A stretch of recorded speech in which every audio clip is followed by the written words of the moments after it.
Hello Pokemon trainers and welcome back to the Pokemon UNITE Asia Champions League. We are here for day number 1 of the East Asia elimination matches. My name is Danielle and of course joining me is the wonderful Contra. Contra, I think the next 2 days, now when I say 2 days, today is day 1, next week, Friday, is going to be day 2.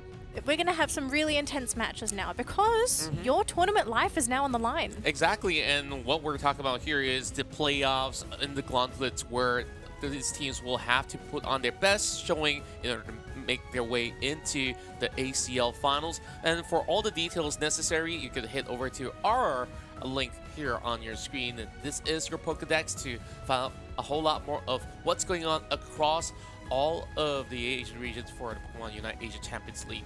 Exactly. Now, it's not just East Asia, it's also Southeast Asia. And of course, India has actually started their run last week. So for them, this week is actually the final day, or at least the final elimination day for them.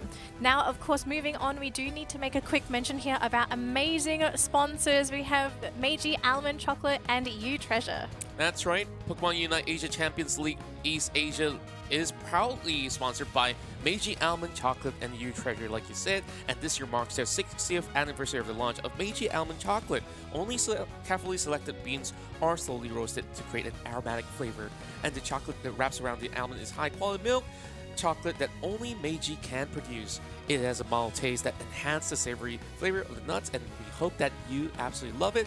And not forgetting about You Treasure, right? Like, they are an esteemed jewelry company that was established to shape up the life of its fans to provide them with joy as well. And they offer everything from fashion jewelry and also Pokemon to bridal jewelry. If you're ever in Japan, please drop by the You Treasure store in Tokyo. Absolutely. So thank you so much to our sponsors. Now, it's not just our sponsors we want to make a quick mention of, also our giveaway that's currently happening live on Twitch. Yes, it is still an ongoing campaign, and if you haven't already, do register. Now, what you need to do to enter is to at least have a Twitch account and register on Stream Elements. Once you've registered, you're going to start redeeming points just by watching the broadcast. That's all you have to do. Now, once you have enough points, you'll be able to redeem one of our physical rewards that you can see on the screen right now, and we have some of them on the desk as well. We're going to quickly show off. We've been showing these off every single broadcast day, so I think at this point, if you've been watching the show with us, you know what we've got. We've got the card tins. Contra, what do we have over here? We've got the Galarian Birds card pack here, which features 3 foiled cards of the Galarian Birds, Moltres, Articuno, and Zapdos. We have the clear file folders, which, guys, these are great. Hang on, Contra, really, you gotta show it off properly. Hang on. Flex it. Come on. Yeah. It's not only a Lucario that we have. We got the Cinderace right here, and then we also have, well, wait a minute. Wigglytuff. She's sleeping on the other side of the mattress, I would say. So yeah, you got so many variations of that, and even a couple more that, of course, we have a whole pile of it, so we can't really do we couldn't show them. Yeah. But so you guys could definitely earn it.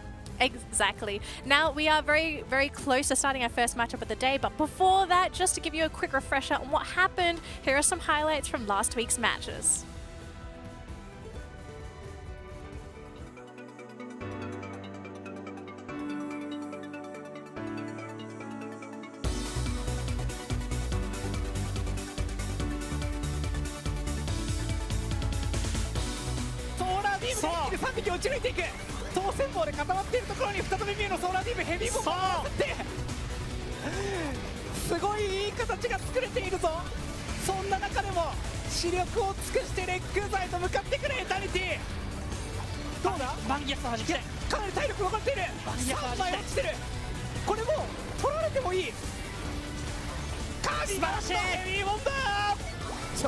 스라크랑 야도란이 이거 겁먹어가지고 아직 괜찮아요. 있어요. 자, 포크라는 계속 딜을 넣는데요. 지금 스라크랑 야도란 섀도우 복싱하고 있습니다.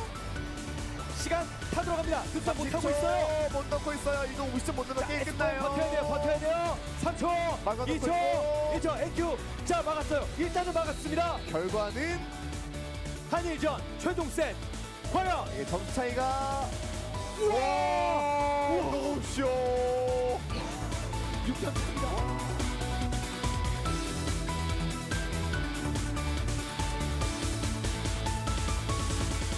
terjadi dibuka Rayquaza di dalam sana. Harus tumbang satu Rayquaza. Siapa yang berhasil mendapatkan ternyata Tapi ada Talon Secret Flame. Flame. Oh my god. Bahaya sekali. Talon Flame berhasil mencetak beberapa poin lagi di atas tampaknya Chua. Wow, tidak berhasil. Dipukul-pukul lagi oleh Macho. knockout di situ. Macho. Big knockout di sini. HQ juga terus menjaga Dan.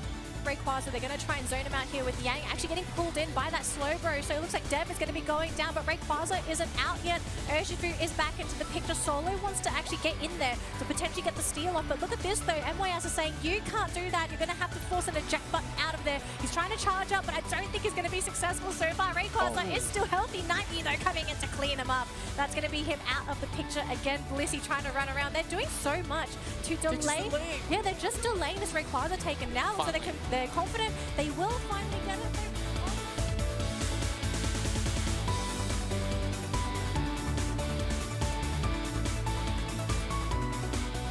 Oh, well, definitely, and look at that, 20 points added. Oh, they pick up the link. Oh no, smooth music, but oh, the 100 points would be added.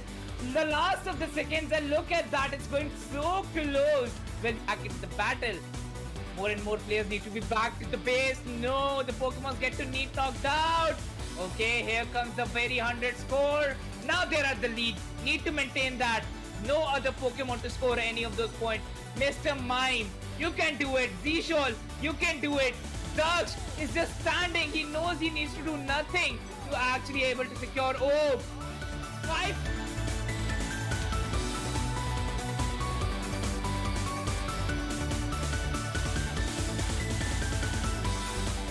Defense buff on the line as well. Renaissance trying to do their best, but look at this though. Nightmare Foxy just coming in from the sidelines. Almost he does get a KO there. Dark Urshifu, no chance at all. He's just going right onto the goal zone. Does quite a lot of damage, and this does give a big opening for his team to just swipe up the Regirock, and they're just going to keep on going. Nightmare Foxy just playing this game like an Olympic gymnast. He's just basically running around the rows. He's Oh still my finding gosh. one more in the back. 4 KO streak. Is it going to be 5? Oh my goodness.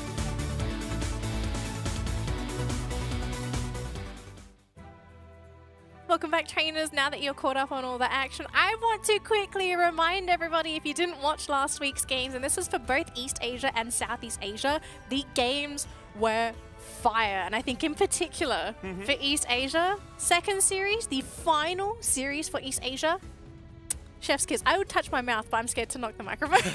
It was an amazing series. We had some crazy stuff where we had literal defender comp. Yeah, and not only that, there's so many new picks that we have not seen throughout the course of the run, and we got it in hand. And once again, of course, let's also roll with the program, as we would like to also let you guys know that today, of course, we're already in the gauntlet run on stage 2. And this being the very first day for East Asia, it will begin with our 5th seed versus the 4th seed. Eternity and Secret Chip will go first, and the winner will eventually meet up with No Show later on. And tomorrow, of course, we do have Southeast Asia 3 playing. Well, sorry, with that, of course, we want to take a look at on day 7, who we have here waiting. It's going to be T2 and the Taiwan Open champions hitting the first seed. They will be lying in wait to see which team will be joining them in the ACL finals. Yep, and if anyone's wondering what's sort of happening with this high 5 game, because this team has already qualified for finals, they are playing for the prize money. They have to figure out who is going to be labeled as the first place team and then the second place team, and then of course you can decide who gets what. Very quickly though, tournament format, we are almost at the end of the regular season, as we are now in the second stage for all 3 regions. Now, with all the regions currently having 1 team representing them at the finals, we still have 1 more to go that the remaining 4 teams are playing for, so playing the elimination matches here. The top team to come out of this regular season second stage will go to the finals. Now onto East Asia, because that's the region we're going to be zeroing in onto today. High 5, they're waiting in the wings. They've qualified. They're going to be the behemoth, the Goliath that everyone has to play up against. But of course, we have to start from the bottom of the tier list here. Not really tier list, it's more of the rankings. Eternity and Secret Ship are going to be the first 2 teams to play today. And unfortunately, one of them is going to go home. Yeah, and with that being said, we'll see who will be able to hold on to their momentum and thrive and propel forward through these long runs where Eternity versus Secret Ship, we'll see only one of them to make it true. And No Show will be probably watching that match to see what sort of playstyle are these teams going for, so that give them a little bit of that edge. And then on day 7, T2 will be lying in wait. So let's also take a look at the prize pool that's going to be up for grabs for the teams that does make the cut for the top 3 in the second stage. We saw with third place $1,000 for the bronze medal, I would call it. And then on second spot, you walk away with $2,500 US, and that also automatically qualifies them to the Asia Champions League Grand Finals LAN live in Kuala Lumpur, Malaysia. Yep, super exciting. And just a quick refresher for the tournament rules as well. We are going to play a standard match of Pokemon UNITE, which is a 10-minute game. Best of 3 series as well for this gauntlet run, 5v5. As usual, we're going to be playing on Thea Sky Ruins with the draft mode enabled. We've got no limits on items, no limits on support medals, and I believe all Pokemon are now available to pick because we did see Comfy last week. So now, coming into East Asia with our first best of 3 of the day, it's Eternity and Secret Ship, our 4th and 5th seeds.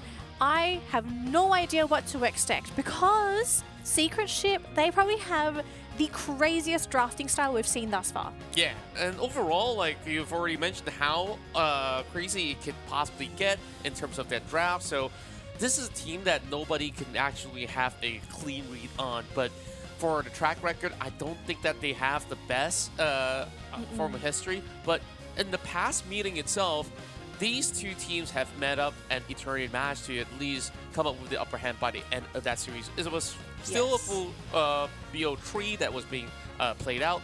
And you do see a trend that's going on the style of play where both teams have a little bit more of a showing of the evolutions and then a very varied from a pick itself. Anything that interests you from what is being displayed on the screen? Right, but here's the thing. There's a really big but that I want to mention here. This matchup that we saw between these two teams, it happened much earlier in the season, and we are now currently on a brand new patch. We've had nerfs to Dark Urshifu, we've had the rise of some of the supports, and also Hooper. So I'm wondering, how is this going to impact this upcoming matchup? Is it maybe going to be enough to buff Secret Ship and maybe give them that extra strength to play against Eternity? Now, of course, they're jumping into the game here. We see a pretty usual ban here with the Urshifu on the side of Secret Ship, but look at this Seijun going straight onto the Greedent. You can tell Eternity are really going to go into this game because Greedent is probably one of Seijun's signature Pokemon. Yeah, and on top of that, when you look at the current lineup itself, like you even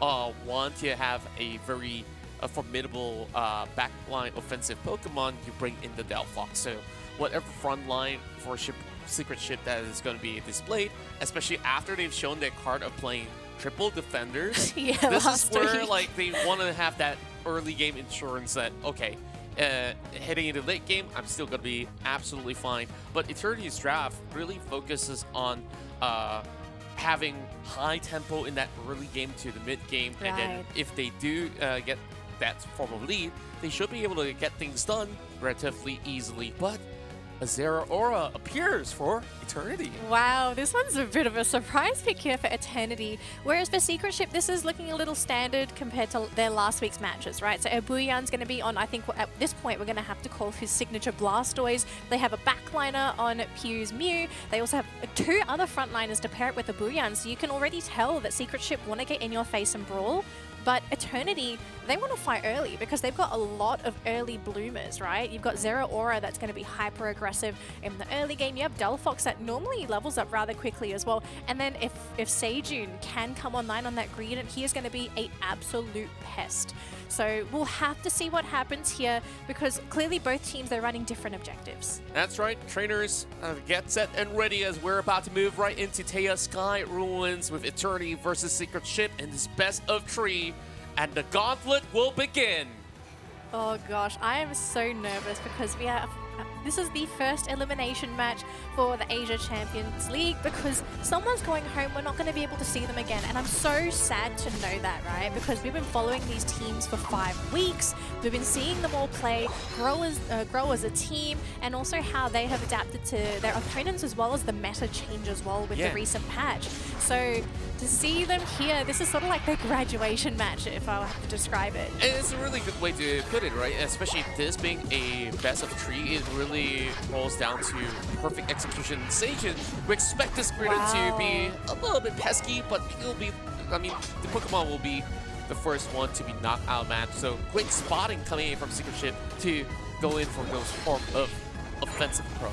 Yeah, I do like that they were respecting the greed and pick, right? In case it wasn't going to go into lane, you just want to make sure that you can guarantee your buffs for your team. But it looks like we're going to be seeing a KO here. Oh no, not going to be enough to protect it. That's going to be the Clefairy going down, and big scores already coming in here for Secret Ship. This is huge because we already mentioned this during the draft. They want to get in your face, they want to brawl, and they have Pokemon that can survive those longer skirmishes. Whereas for Eternity, one wrong move with one of your squishier Pokemon and that's it. You're going back to the Pokemon Center.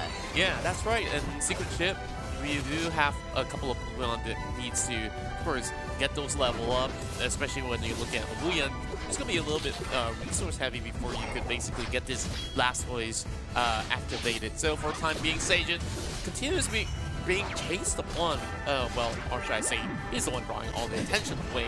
But after being taken down, I feel like Eternity at least have that form of wiggle room to draw enough attention from the Secret Ship in order for them to open up some spacing to score some points over on top of the Yeah, it was actually a good move there for Eternity to pressure Abuyan on his War Turtle because, of course, we know that Blastoise, this Pokemon, is rather vulnerable before it hits that Blastoise level, right? And they already saw that Seijun, he'd scouted two Pokemon in the central area for Secret Ship, so to get that quick KO, and unfortunately Doublade wasn't able to reinforce in time, that was a big win because at the same time, Seijun did steal that red buff, and now he's a Greedent. So we're now going to start seeing him just come up with his pesky shenanigans, denying experience from Secret Ship, and inevitably he will be a problem for Mew, right? Because that's another job you have to worry about as a Greedent. You are amazing at chasing those very squishy, vulnerable backline Pokemon, and Mew is not immune to that. Yeah, and on top of it, you're also being supplemented by the Hoopa, where you can easily go in for reset in the case where things don't turn all too well for the side of the Secret Ship. So this is a comp that's going to be pretty interesting in team fight. Speaking of which, we're going to be seeing slight commitments coming from Lucy, but both sides holding their ground just fine. And I love what I'm seeing from Secret Ship because this is a little bit of different tempo that they're playing as compared to the usual style of play. And they're really having high priority on this Registeel to begin with the first objective. Yes, this also benefits Abuyan as well, because he's really struggled in the top lane. You see Zero Aura and Scyther up there. He's not able to sit in lane because he has been KO'd multiple times. So this experience boost is going to help him out to hit that level 9 and actually have Hydro Typhoon available for that next team fight. And I think that's something you need to be very careful of with your Eternity, because there's a lot of catch and a lot of CC on Secret Ship. And I feel like if just one big stun from any of these Pokemon on Secret Ship, it might just be the end of anybody on Eternity. When you look at Eternity, the problem with this lineup, sure, and I think it's more like a pros and cons where they are basically glass cannons, I would put it, where they have so much damage to offer, but at the same time, survivability ratio in terms of defensive stats, I don't think they could basically last a long drawn-out team fight that Secret Ship is vying to commit to, and we have a Hoopa that can quickly go in from multiple resets, so it's never going to be easy. Therefore, Eternity is playing this high press style where they just want to keep going forward those goals over on a top lane instead, and neutralize whatever Secret Ship is putting up with on the bottom. Yeah, and I think also something that I want to mention here as well. Now, Hoopa, you know how we've got Delphox on the side of Eternity. Delphox is, I guess it's like one of the only Pokemon that has any sort of anti-heal, right? This is like the counter to, as some people would say, the healing meta. Hoopa isn't impacted by this, right? Because you literally just send people back to base and they come back in. It's not a healing move. So you're not really negating much. You still have the burst. Of course, I'm not saying Delphox is a terrible pick here. It's just that you sort of lose that extra utility of actually picking up the Delphox. And I think this is a smart choice for Secret Ship to actually go for Hoopa last, because you weren't revealing too much of what your entire composition is going to be. And in particular, I love Hoopa on tankier drafts, because if you're running such as a Clefable, it takes a lot longer to heal up some of the bigger Pokemon than it is to just send them back to base. Yeah, I absolutely agree with that. Now, a little bit more contest over on the Lecky and Hanukkah. Already getting a little bit of blast play from Mew. Won't be able to cancel it just in the nick of time. Aaron will go into Duncan. 37 points, while there is a little bit of pressure coming in from Hanukkah once again. But quick moves, but it looks like will be contested. Wow, the Red Eyes is going to be secured by Secret Chip yet again as they find Sajin trying to do it all alone, and they do get the knockouts on top of it. 3 knockouts in fact. Secret Chip, this is going to be a great window of opportunity for them to pour in more and more of these points to catch up with Eternity. They won on both fronts. They got the KO with Mew in the top lane, and they also won that Reggie fight in the bottom lane. So seriously, things are not looking that great for Eternity, especially if you're losing in the EXP department against this kind of lineup from Secret Ship. It's not over, right? It all comes because one thing I do like about Eternity's lineup is they have a lot of burst. You are able to punish Secret Ship if they do make one wrong move, right? You can burst them down. You've got Scyther, you've got Delphox. Dare I say you even have Zero Aura who can also contribute in that department. But as long as Secret Ship just continue to play how they are, because they know that their team fight is ultimately superior to Eternity because they just have so many ways to dive in. Yeah. They're not really afraid. And when you look at Leezy's playstyle, he's been able to hold his ground just fine. And now seeking out against Hanukkah, where he's jumping on to top of him, and they will unleash the Unite moves and will eventually eliminate that Aegis Slash out of the way. Now looking for PU as well. It's going to be a 2nd takedown, but Wallon coming with a streak. 3 members out, and they are thankful at least it wasn't during the Rayquaza mark for the time being, but it will hold them back. Yeah, if anything, great work by Hanukkah. I think he did a great job at sensing that opening and being able to get those 3 KOs because he was able to get some of that experience back onto his side of the map, right? Because right now, Secret Ship, they did have an experience advantage. Now being able to flip that into their favor, this game is looking a lot more even though the scoring is still looking pretty advantageous here for Eternity. It really is going to come down to that Rayquaza and whether or not Eternity again can pull off that same move. Just dodge all the disables and just get in there and rip those Pokemon, send them back to base and give yourself a numbers advantage. But it looks like 20 seconds beforehand, and look at this aggressive play coming in from Secret Ship, immediate KO onto the Delphox. This is something that's going to be really problematic when you're dealing with a rapid spin Blastoise.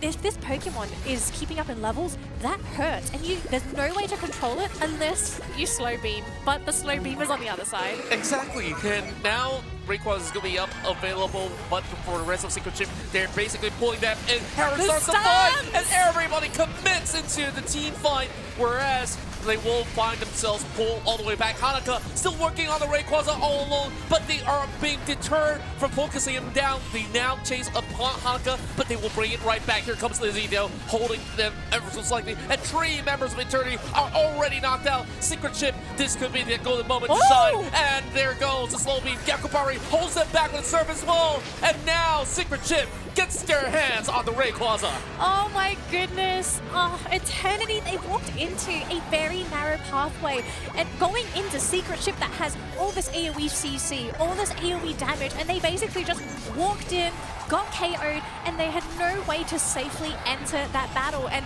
of course, being able to scout out, I think it was Hanukkah they actually pulled up in that bush. There was just no way to get in there. Props to Slowbro doing an amazing job buying time with this CC heavy build. He went for Surf, he's got telekinesis, he's going to stun you for days, and that's what he did. That huge zoning potential, that level of mind reading coming in from the Slowbro is just out of this world. The way that he handled that situation paved way for the entirety of Secret Chip, and then they just understood that Eternity had no business with that, and that's going to be a whole lot of damage coming from this A/. Johnny will be the first one to be knocked out with the beam struck upon by the Mew. Liz just being an absolute monster on this Aegis Slash, and look at this. Wallon, seriously, there's not much you can do here as a solo Delphox. There's only so many ways where you can try and dash away, get out of there. You're just being chased back to back to back. But Eternity, this was a really tough game to swallow because they're finally being introduced to this really big, tanky lineup that Secret Chip love to play. Going into Game 2, you're going to have to find a solution to this. And unfortunately, Zera Aura just wasn't it. Yeah, and on top of that, like you look at the grand idea of Eternity, I guess like they were hoping to really ramp up speed, but they also do need to know that they need enough resources going in for Hanukkah, and then you have Wallon that will need a lot of time to activate at the same time. So I mean, it really is a lot of pressure coming in from Yes. Sejun to perform really well for the team. Well, I kind of feel like Eternity just weren't prepared to go into this new secret ship that we're seeing. It literally, Yes. it's like they've gone on, they had extra budget, they went and bought a brand new ship. They're like, guys, we're not coming in with the old stuff, we've got the new things. Because if you compare the drafting style of secret ship to their last matchup, which we did see on the screen, right? Vastly different Pokemon. Much tankier, more in your face, so much CC to work with. And then you look at what Eternity have. This is not really the best way to deal with such a heavy composition. Yeah. Back towards your ideology, right? Oh, gosh, here we back go. to differ. Maybe they did not buy the ship. They hit one treasure ship that they found, and like they finally brought it to sail the 7 seas. No, stop. And now, Stop. I have a better way of putting this. Okay, Okay. go ahead, go ahead. So they hid their secret weapon in the Bermuda Triangle because nobody goes there. Everyone's Yeah. too scared of getting lost. They're like, all right, guys, we're gonna hide it here. No one's gonna see it. They sailed in there with what they had last week. They're like, all right, guys, let's pull out the big guns. They come out the Bermuda Triangle. They've got their ship. They've got the new plan, and it has been amazing. I mean, we only saw one real mistake coming in from Secret Ship, right? Which was that one battle where they just got cleaned up by Hanukkah, which again, props to Hanukkah. I think his movement in that gank was spectacular. He dodged everything that he needed to. Because if he got caught in any stun, Scyther, stun, you know where you're going. So, fancy footwork, but it almost felt like you needed so many more mistakes to come out from Secret Ship for Hanukkah to be even given that opening. right, and on top of it all, like this whole new look out of Secret Ship, seeing them really coordinating so well. Where Look at this though. Yeah. This was the battle that set Eternity back. And it was just so overwhelming that there's Oh, almost my no time to respond. goodness. Everyone was clipped, especially with Pew getting majority of the members of Eternity blasted with the beam. And then you just have this Blastoise to just make it rain, right? Like, Yeah. how do you handle that sort of situation? Eternity would have actually had a little bit of read of that situation, but they didn't expect them to be, 2 steps ahead of him. Exactly. I kind of think for Eternity, it really came down to a positional error because they funneled in to a literal bottleneck. And that's where Secret Ship are able to fight at their best because they got all that AoE.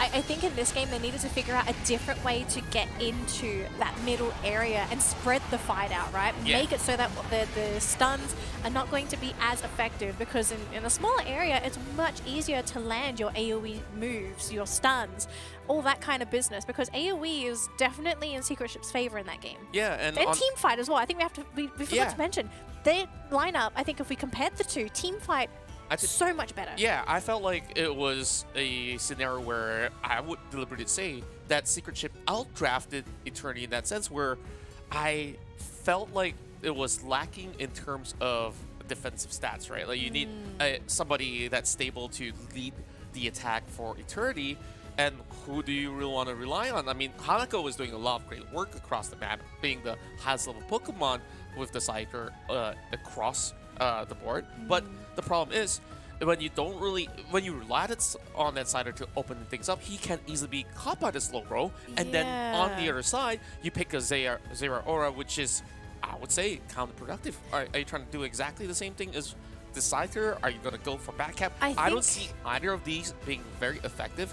If you want to go for a team fight, I believe there's plenty more options. I think they needed to do more with the Zeraora pick, ultimately, right? Because the whole point of Zeraora is you're supposed to dominate the laning stage. You're supposed to make the enemy team feel very hesitant to leave their lane, to feel hesitant to go towards your goal zone because they're always worried that Zeraora is going to come out of nowhere. And that really didn't happen in that game. They were more than happy to battle in that bottom lane, and they did so rather successfully. But as we prepared going into game number 2, the players are still joining the lobby, but so far we do want to show you some pretty interesting stats. Now, I do want to remind everybody what we're seeing on the screen. These are the pick rates, the ban rates for Pokemon across all of East Asia, Southeast Asia, and India.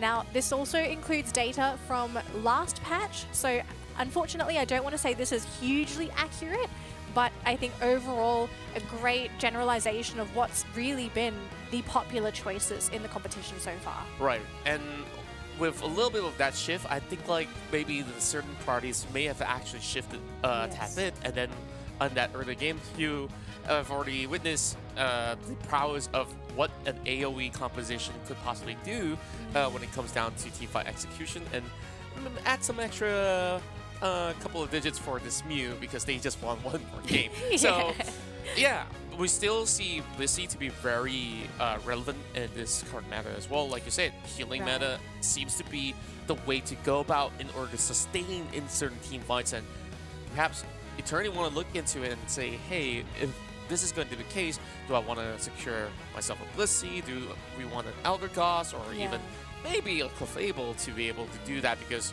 when we talk about Clefable, currently on the list, Clefable sits at 2nd spot for the win rate, and the bigger surprise is that Wigglytuff, out of 6 games, have won 5, making it the Pokemon with the best win ratios. Yeah, I'm a bit confused about how this works because some of the numbers are, you know what, this is why I didn't thrive in math at school, but all we need to know is that the win rates, right? And I think this is even before the new patch, Wigglytuff was actually on top, surprisingly, right? I think it was like on 6 picks back then, and it was still around this like 80 to 90% win rate. Oh, sorry, no, it was Clefable. Excuse me, my bad. I'm so confused. Yeah, it's Clefable. But I am surprised about the rise of Wigglytuff. But it hasn't been picked a lot, and it's been picked in certain situations. But I feel like its high win rate was because it was really good in those particular games. Not necessarily like Wigglytuff is great in general, because clearly healing, it's the name of the game here. It's the reason why Clefable, Blissey, and Hooper are the more popular choices. I'm surprised we don't see Mr. Mime, right? Yeah. That's also, as some people would say, like a pseudo healer. It doesn't heal as much, or at least provide as much support as the aforementioned support. That's more of an aggressive support. But I am sad to see that after those nerfs, it's almost like Mr. Mime fell off the face of the earth. We just don't see this Pokemon anymore. I guess he goes back into the The mirror box. or in the box, the shelf, wherever Mr. Mime wants to be. So for the time being, like it's a really good look into how we've spent weeks after weeks, and it really is the changing of the season after all, where Mr. Mime was so relevant, where we see high pick rates, high pick ratio, He and was, then yes. Mew was also #1 on the list at a certain point in time in terms of ban as well as pick, and now teams are starting to adapt. Teams do wonder, okay, we can still open up this pick and still try to find ways to deal with it, or you know what, just do what Secret Chip do. Secure a Mew, secure a Hoopa, let's go around the map, let's also blast them with this Blastoise altogether. Just send them back to base. I guess that's probably the best way to put it. But I really am keen to see what the solutions are going to be for Eternity, and maybe if they're anticipating like, okay, we're starting to see some trends here from Secret Ship. Abuyan really loves that Blastoise. We've seen them play Trevenant. We've seen them play Snorlax.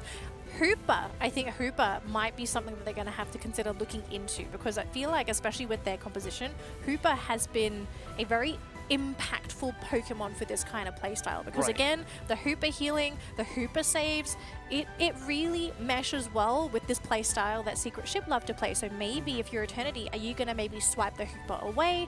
Heck, maybe even consider banning the Hooper. Yeah, and I think like it's really down to comfort as well. I've not really recalled whether or not if Eternity is comfortable picking Hoopa into some of all these matchups as well. I don't think we've seen them really play it. change the entirety of the dynamic if that's ever the case. So maybe that ban might be worthy of an investment, or perhaps like find a certain way to be able to deal with that situation, because once you have a Hoopa in place, certain picks that maybe Eternity likes, like they've shown things like the Trio previously, you can't exactly go in for that back cap idea, because these guys are transporting everywhere around the map. So with that in mind, we'll definitely have to look into the draft as we're preparing ourselves for Game 2.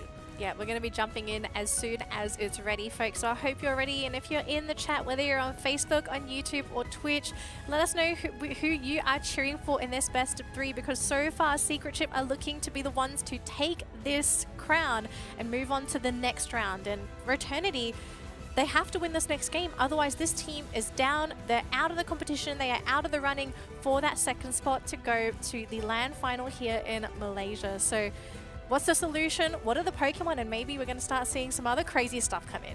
Looks like the draft is ready. Let's just basically dive right into it, where we've discussed about, you know, the relevance of Obuyan really stepping up this time, where, you know, back then we might have actually seen a little bit more scrutiny to a team, like the miscoordinations, some timings were off, like You know things what? are looking very on point, so I Yeah. expect them to go for another Blastoise. Look, one thing I do want to change here for Eternity, you definitely cannot first pick the Greedent. I feel like if you're going to pick a Greedent, It has to come last, right? I think it has to come later in the draft, but Oh. they're going to continue with it. So Sejun likely going to be playing this Greedent yet again. So I guess they are confident in his Oh. play. Maybe they'll change it up, right? Maybe they can go into lane with this instead. But he's still running the Fluffy Tail, and to see him having Fluffy Tail Greedent, like clearly this is going to be Central Area Invade again. But here's the thing, Secret Ship are going to be anticipating it, so how are you going to successfully invade? Unless you're going to, double invade? Like Sejun with Maybe that might Jandi? work. I don't know if that's really going to work, though. Yeah, this is where it gets a little bit more interesting, because somebody's got to find ways to get the jump onto the Mew, and the only person that could do so in this matchup is, of course, one of the members of Eternity that will be able to, of course, bring up Wow. the A/2 towards a great form itself. And Obuyan says, you know what? I'm tired of playing Blastoise. I'm going to switch it over, and I'm going to be a little bit more offensive this time around. It's going to be the Garchomp, and essentially, it works a little similarly, but maybe with a little bit more offensive stats involved, if ever the case. Yeah, and to yeah. double down, we got the Glaceon on board. Okay, so we are looking at a really different lineup here for Secret Ship. So they're definitely, I'm going to say right now, it's a little more vanilla, maybe minus the Garchomp. That's not so common, but they're definitely not going for that really heavy in-your-face playstyle anymore. Maybe they're worried that Eternity are going to be prepared for it, they're aware of it, and they've lost the Aegis Slash, right? It's going to be on Heron for this match for Eternity. So I don't know now, because we're so used to seeing Secret Ship dominate with this like really in-your-face lineup. I'm wondering how this is going to work out for them, because I do like what Eternity have. You have backline, you have frontline, you have sustain. They kind of have everything, and they even have, I guess, Sejun filling this very interesting role where he's just sort of is he the bait, the diversion, the guy that's just annoying. I guess that's what his role is. The only change they brought to the table was basically replacing the Zeraora for Clefable, which basically solves all the problem that they had in the very first draft to begin with, and therefore they start to notice, okay, perhaps it was just a little bit of that going on for them. Sure, we do have a little bit of pause. Don't worry, we'll rectify that, and we'll go back to Teia Sky Wounds. Yes. But from the draft itself, when we look into Eternity, right, like, I just got a feeling that it wasn't exactly just, you know, needing one front line. There was a couple of execution in terms of the way they handle team fights as well. Looking to be a little bit disorganized actually, when it comes down to the way they approach the battle, because we thought that, hey, you have a Zeraora early on with the Scissor, they could basically run around the map. They created that pressure on that top goal zone initially, and then I was just really curious. Later on, they didn't really press on the back half, because I was expecting Hanukkah to do so, but instead they beeline right into the massive game-winning team fight for Secret Ship. Yeah. I think in that game they were very desperate to get that Rayquaza, because they knew it was literally their win condition. I guess they were afraid of just being back-capped themselves, because everyone was just so ridiculously big on this Secret Ship. It's like playing a chase between these two teams, right? Yeah, I guess they were playing tag. Yeah, playing tag. That might be something. Yeah. But for anyone that's wondering what sort of happened with that game, we haven't been updated. We might be running into a bug, and we could be remaking the lobby, or maybe there has been an error with the draft, and we could be looking at a redraft. We're not 100% sure yet, so please sit tight. We're going to have this figured out very soon, and if we do get an update, we will let you know.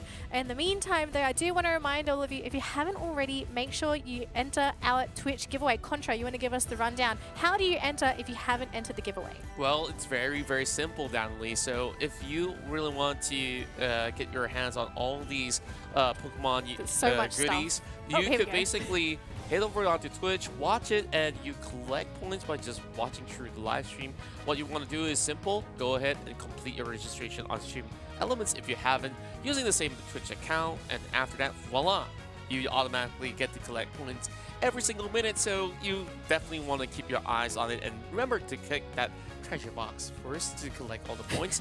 And after that, once you do have enough points, you can collect one of these goods where you have Pokemon UNITE, Pokemon TCG booster packs, as well as the Galarian birds alongside with it, the folders, And the file folders. and I the stacking think, cantons. look, I think the file folders are actually my favorite things. Now, if anyone doesn't know, I'm saving up points as well. I've been tuning into all the broadcasts. So, yeah, I really want one of these. If you're wondering what Pokemon we have on the desk, we only have Cinderace, Lucario, and Wigglytuff. I think Contra's got Wiggly. There we go. We do have a few more Pokemon. So I believe we have Pikachu as well, Snorlax, and Zeraora. And I feel like there's another Pokemon, but I can't remember. We gotta ask the team, or like, hey, Well, you got more Pokemon with us? Here's the thing. So I remember being told that there's 6 different types, but I went to the website and I don't know why, if my brain is messing with me, I feel like I saw 7 and there was like another one, but I'm not 100% sure. If anyone does know, say it in the chat in case I'm missing any Pokemon. Let people know in case they are interested in getting those file folders, because I think these are great. Yeah. I mean, they're sturdy. I could probably, I don't know, I was gonna maybe say slap somebody if they're not playing in And their lane, but I almost forgot, like, we also do have a lot of cool keychains where Yes, you can we bring do. along a Pokemon Where's my through your Tyranitar? journey. Have you stolen my Tyranitar? I did not. Oh, here he is. There you go. Hang on. Yeah, there's a How dare Tyranitar you. keychain. He is adorable. He's wearing the little suit. I love this Holloway. I don't have it. I really, really want this. You got the Decidueye as well. I know it's pretty far from the camera, but Yeah. don't worry about that. So, I'll you try my can best. basically have everything all in your pocket, just like in Pokemon. You got your Pokeballs, but this allows you to get home at the very least. Hey, at So, least you get some moral support. You just hang out on your bag. Yeah. You need some good luck, you just rub it. You know, like, give me some luck. But I never have luck though, so okay. I have Talk about terrible luck. I've been joining a whole bunch of giveaways for Comfy, because you know how it is when a new Pokemon comes out, a lot of the streamers will have these giveaways. I've had no luck, so I'm hoping if I get one of these, I might actually have luck to win the next giveaways, because guys, I'm really excited for the next couple of Pokemon to come out. Like, we've got Lapras in the PTS server. Lapras. We got Lapras. We have, oh my gosh, I keep forgetting the name of this, and I know so many people love it. I know the small Evo is Slugoo. It's Don't worry.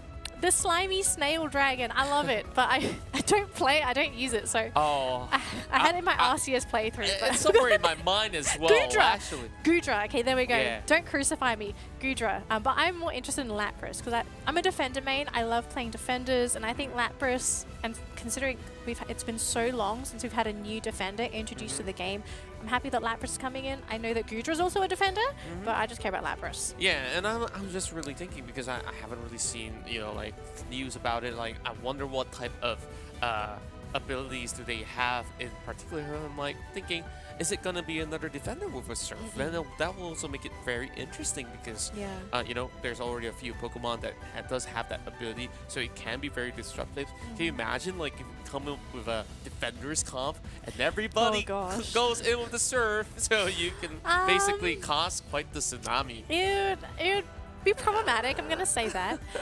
Also, Contra, so we've got some good news. We did get an update from the production on what's happening with the game. So what's gonna happen is we will not be completely redrafting. We will be having the teams select the exact same Pokemon, but we did have one problem with one of the teams. Eternity were not able to swap their Pokemon between their players. So During the preparation phase. yes, so they're going to play the exact same Pokemon, but we're just going to be seeing some players swap around some of the Pokemon in their team. So hopefully we will be able to get into the game very soon, but there's the update. That's the issue, and it has been sorted. We're just waiting for the game to begin at this point. So thank you so much to all of our trainers watching for your patience. And I mean, it's kind of good for everyone, because we get more pointerinos. Yeah. Gotta get those points, man. I'm getting closer to my Tyranitar keychain. Gotta catch all of them at Go the same catch time. them all. Yeah, exactly. So there's how many here we've got? 1, 2, 3, 4, 4, 5, 5, and I think there's a couple we don't have on the desk. So there's Yeah. actually a lot. there's quite a number, in fact, and I think like through the list, I guess you guys can also put points and like wait till you're rewarded so that you can basically feel like it's Christmas all over again very early into the year.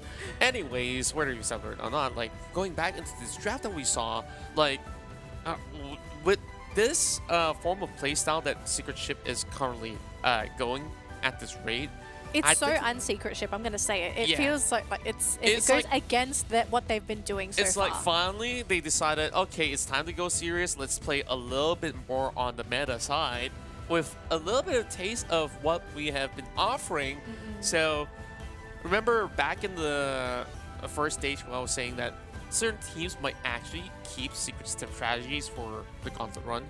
I feel like Secret Ship, they are basically the team that has kept it the longest. Yeah, it's almost like they kind of saved it up until this point, and I think it was a good time to bring it out too, because I personally feel the patch really buffed that playstyle. I mean, you had the new Hooper, which has actually been massively buffed with the cooldown reductions, and the fact that just the healing meta in general, it's just so big, and unfortunately teams are kind of struggling going up against this healing draft, because you only have Delphox that can really offset some of the heals, right? And I think people are curious to know, like, okay, what's going to be the solution to this in the future? Are we going to be nerfing heals? Are we going to be increasing damage? Like, what's going to be the fix for the future? But we will talk about the future later. We're going to talk about what's happening right now. We are just redrafting this game, and we're going to pick the exact same Pokemon. We are just going to be seeing a couple of changes from Eternity side, as they weren't able to swap their Pokemon. So exact same order, exact same picks. I'm really looking forward to seeing how Secret Ship pull off. I'm gonna call it a vanilla draft minus the Garchomp. That's the only sort of weird thing, I guess. Yeah, and then when you look back at the Eternity, I think like they were really frustrated with the slow bro and the beam that really Slow caused beam, them. yes. Yeah, like this itself being so disruptive. Now Gakubari instead switches over to a Snorlax, which I feel like in terms of execution, it will be a little bit more easier. Plus, it gives another layer of defense for the side of Secret Ship, having solid front line to work with. But in terms of mobility, though, like you're really relying on this Mew as well as Hoopa to really do things from long range, because once they don't really have those Unite moves and they're all being scattered, I feel like Eternity will find that window to find those pickups. Yeah, maybe. But Eternity, it's going to be all on their shoulders to bring this to a Game 3, because Secret Ship are just one win away from proceeding through the gauntlet run and getting ready for the next matchup, right? Whoever wins this best of 3 is going to be playing another best of 3. And Contra, I'm going to say it right now, these games, they are intense to watch. I cannot imagine the tension these guys are feeling playing these games and knowing that you have to play 2 series back to back. Yeah, and right now, especially on the Eternity side, they really have to play like their life depends on it. They have to reverse sweep. Yes, it's only 2-0, or you just walk away with absolutely nothing. All the effort throughout the course of the weeks that they've been playing will all come down to this. So in terms of execution, Eternity really have to basically put everything on the line. Whereas Seijun did perform a little bit better in this early few minutes where he's not being caught. Yep. So that's the good news for Rita. And now, Wow. Gakubari looking for commitments on top of Jondi already. Just holding them back, and Snorlax does what Snorlax does best. Yeah, this combination down bottom is deadly, right? You've got, you've got Mew on the back line, who just does so much damage in the early game, and then you have the Snorlax in the front line. This is probably one of the best early game defenders to have, because you have access to all these stuns. He's very tanky, he's hard to take down. So great lane down here, and you can see Eternity, they wanted to bring some support in. They did bring Hanukkah, but nothing really happened down here. So unfortunately for him, it's going to be some wasted time where he could have been in the top lane. He's rotating now, and we do see Liz hiding in the bush. Will reveal himself, actually. So now we could be seeing a 3-on-3 battle here, Contra. Yeah, and Oh, there no. goes Hanukkah, still getting a little bit more damage done, but Obian as well will have the discipline to back away. The entire Secret Ship will immediately reset with the help of Yaku. And there we go, they finally spotted out Seijun, but didn't manage to really apply enough pressure knock out the said Pokemon. Yakubari gets a heavy slam on top of 2, but just will focus on getting himself into safety. This should still be an opportunity for Jandy to eventually look for Pig, but they have reached the goal zone, so they will get the shields. Oh my goodness, he just walked it all off. He just shrugged, he's like, I'm all good, guys. Cracks his neck. Oh, yeah. It's like, guys, bring a flute next time, because I'm not going to be worried all too much. Oh, I'm gonna cry.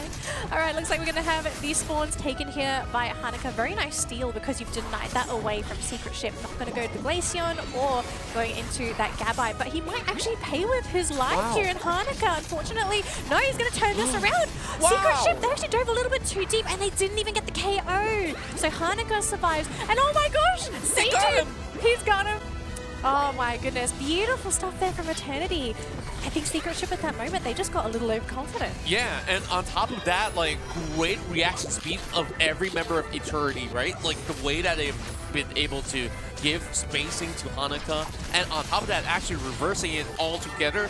Now, Eternity is really walking away with every single camp from the Altaria. Now, 10 more seconds, it may even be the next Reggie. So I want to see what's on board right now. What type of stats will they get at the very end? Secret Ship, I don't think that they're prepared for a team fight right now, as they do have Obuyan as well as Lizzie scoring from the top. Yeah, Obuyan not able to get his points in. He's a little bit worried about getting sniped down by that Delphox, but it looks like they're going to actually try and contest for top there. But so far, Eternity going to get the Regice for themselves, so that's going to be the experience going to them, denying it to Secret Ship as well. Although Aleki does get taken up top though, and the battle's going to continue down bottom. Now, here's the issue when you're fighting into a Hoover. The hyperspace hold's going to allow a lot of maneuverability here for Secret Ship, but so far not much Pokemon are here, and they do get a double KO so far. Oh my goodness, they just can't stop this push. Clefable being able to get the... Oh my gosh, it's a follow me Clefable! Whoa! We haven't seen that for such a long time, and you're just looking at them being like, it's for such a good reason. Like, it just allows them to really go hard in the front line and really not worry all too much, where even you see positioning-wise, Wallum was on point. Whereas Secret Ship, they didn't really fully commit with all 5 members to begin with. 2 members were on the top side, and once they do arrive, it was a little tad too late, but they're still looking for this pick though. Obuyan now is fully evolved. We have yet to see that high impact play coming from Obuyan just yet. I mean, it's Garchomp. You don't really see this Pokemon be impactful either if he gets fed with those KOs or until that 5-minute mark. So, I mean, I think it's totally understandable. They got the Reggie Alexi with it. I think that's one of the great things with Garchomp. He's a very threatening Pokemon. If he uses his Livid Outrage, you have to be careful of your positioning because that does a lot of damage. Unstoppable as well, mind you. And he's a great objective shredder. If you bring him to any objective and no one's there on Eternity, Garchomp can easily solo it. Yeah, and I believe that the very reason why Secret Ship opt for this pick is that whatever disruption that they could basically have from that Clefable, they will be able to at least present that. Wow, Pew doing so much. Interesting. So Fire Spin Delphox, this is actually a really great choice, I think, for Eternity because they really want to be disruptive. Having Fire Spin on the field is really going to make Secret Ship think about their positioning in these fights. And oh my goodness, rings are bound. Yeah, they're going to bring the whole team in for this objective, but it looks like they won't even get it. So Unites have been used. If they can get some KOs, at least they're going to be able to get some compensation for this. And it looks like Aegislash should go down here. Oh my goodness, look at the backline push there from the Snorlax. Going to keep the aggression off his team. They will unfortunately lose Obuyan in the process, but 3 Pokemon down so far. It's going to be another one, 4 KOs. And this goal zone, it's going to take a beating. It was such a joy just to watch Yaku at work. He knew the perfect timing to bring them out and into the fight yet again. Yeah, they were trying to kite away. That was basically game-changing for Secret Ship. Finally, they have had that opening, though they might have actually lost the Reggie. It didn't really matter as much. Now Secret Ship opens up the window, and they do have an edge against Eternity only for the current time being. Now, we should be able to eventually get into the central area when they do contest in a couple more minutes for that Rayquaza. And once that happens, Eternity really has to respect that space for the Garchomp and actually try to play around it instead, which is why like you have Eternity coming up with this really agile setup with both the side as well as the AD slash. But how long can you avoid the Garchomp? Yeah, I'm hoping Eternity don't fall into the same mess as we saw last game, right? Don't get caught in that bottleneck. Now, luckily for them, Secret Ship's lineup, it doesn't have as much AoE as they did in that last game, so they might not be as punished, or maybe it can be beneficial for them if Secret Ship aren't positioned well themselves. But yeah, you got to be careful of that Livid Outrage in those really small corridors. You're giving so many openings to just getting KO'd from that really strong Unite. Hooper, though, actually getting caught there by Hanukkah, will actually have to get out of there with the eject. You're getting really close, though, but doing a lot of damage to Hanukkah. Luckily, going to be healed there by Jandi. This is the wonderful thing about Clefable. Fantastic AoE heals. That's true. Clefable will keep themselves alive for most part, but right now, Secret Ship, they were not really in the best of position to secure the Regis, but I believe that they were intending to also let that one slide, and they need to use this time frame to go in to set things up perfectly on the ground in the central area. So they're in position once again. Eternity, they got to react to this. How are they gonna get this read? Because now you have a Snorlax. If he lands a multi-heavy slam as well, it could be quite devastating for Eternity. Yeah, I really think it's going to come down to Gyakubari, right? If he can get a really nice position with Heavy Slam into block and push them towards Obuyan, I think that's going to be problematic. So far, Fire Spin being thrown onto the Snorlax. They are so afraid of getting hit by the Heavy Slam. But look at that, though. Beautiful combo coming in from Obuyan. He's down to half health, but look at that Solar Beam. Just shreds the Aegis Slash. Going to be out of the picture for 15 seconds. Going to try and chase down this Delphox. Won't be able to catch him, though. Obuyan very low, but his team is going to back him up here. But look at that Sajin trying to go for the chase. Has to go up north. Oh my goodness, the Hooper portal actually going to be healing him back up to full. So this reset from Secret Ship is so problematic for Eternity because they can heal so much quickly if they're able to get back to base. Or they cannot afford to lose the Clefable because that is their sustain. But so far, it looks like it's going to be Rayquaza. Gyakubari actually got the last hit. He actually saved the game there for Secret Ship, and now they're looking to score their points. Aegis Slash going to slow down Obuyan here. The rest of the team looking to score their points. Yeah, they couldn't stop him at all. Oh my goodness, that's 180 points in that top goal zone. They just need 100 points to reverse their undoing, and Eternity, they don't really have any Pokemon that could basically make the cut for it. So Secret Ship, either they just commit to this defense, 3 members on that bottom zone, and Yako is just gonna wait. What a clutch coming in from Gyakubari, and I'm glad that we highlighted this Snorlax right before the fight because it literally was down to this Pokemon to steal the show, and they will try to get things done. They didn't see the Mew, so even if they try and push down bottom lane, unless they get a full team wipe and score all their points, that's going to be another 100 points they have to offset. It's going to be taken by Few, this big push in that bottom lane, and it has to work here for Eternity because they are behind. They are about to be eliminated, but all this AoE is stopping them from scoring. Pokemon are slowly going down, but with 10 seconds to go, I don't think they have enough time, Contra. Secret Ship may actually get their first ever back-to-back victory, heading into the Gauntlet runs to secure a 2-0 finish.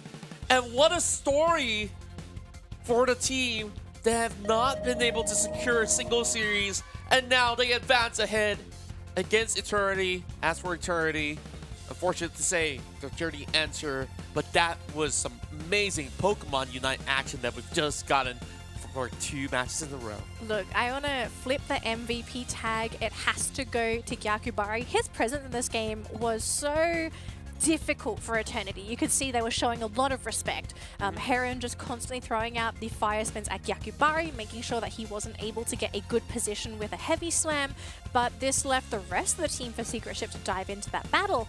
And then of course when it came to Rayquaza, I mean if a Snorlax was stealing that last hit, you know that things went wrong.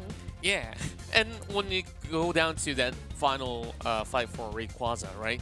Eternity had the right ideas. They know where exactly the danger is coming from, and they managed to also kite him. And you saw, okay, there is no way that this Garchomp could eventually get to the back line. They eventually pull back, and they try to waste all these resources from Secret Ship, and then they strike back. And nobody have expected that even with such high damage output from Eternity, that this Snorlax is in the way yet again. And speaking of which, right, like it started with some of all these shenanigans down over on the bottom lane, and then Eternity have found some really good lead, especially securing, you know, the couple of Reggies that they had. Look, they Eternity didn't got convert. I think Eternity got every Reggie this game, right? They had the big boost in experience. It was just, even if you have all this experience, and ultimately if you're going to try and fight for Rayquaza and just burn it against each other, experience isn't really going to be too big of a factor. It's really going to come down to whether or not you can get the other team off of that Rayquaza. But I feel like this play from Abuyan, it really just put so much pressure on Eternity, especially when he was chasing that Delphox. The rest of his team was able to back up and start working on that Rayquaza. We saw the Batcat, but I mean, just look at this, like there was no way for Eternity to easily make their ways into this fight. It really was down to Secret Ship controlling who wasn't able to get into position for Eternity. Yeah, overall, I think like both sides have grandiose We have ideas. to watch, hang on, and Watcher. We're gonna let's see take a this. look. Heavy slam. Perfectly timed. Oh, I just couldn't really believe my eyes where you see 3 members of Eternity was around and nobody could actually stop the Giant from connecting the slam. And then you have PU landing the final blow, and Secret Ship are on course. Just one side of the sea clear to get to their journey to the top. And who knows, they might just be the next team to join in the ranks with MYS. Well, sorry, and the rest of the other regions as well. Yes. Yeah. I mean, I'm really excited after seeing that series from Secret Ship, because I think a lot of people were sort of speculating, is this team a bit of a one-trick pony with this, you know, defender strat that they've been successful with, and then they go to something a little more standard. You still have the Garchomp that's kind of there, but they're able to show that we can play other compositions. We're not just simply pigeonholed into the mass defender composition.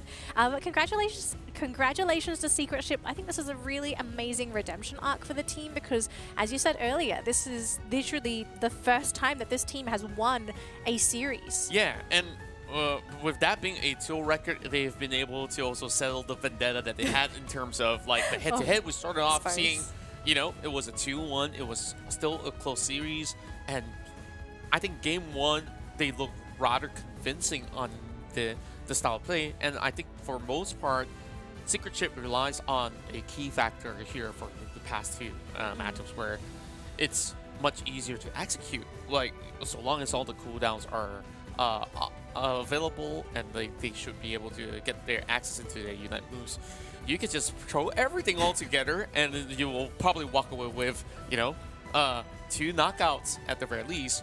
Whereas, I think maybe for the rest of Eternity, they want to go in with this big grand scheme, but it really takes a lot to activate. Like, are they going for plan A, plan B, plan C?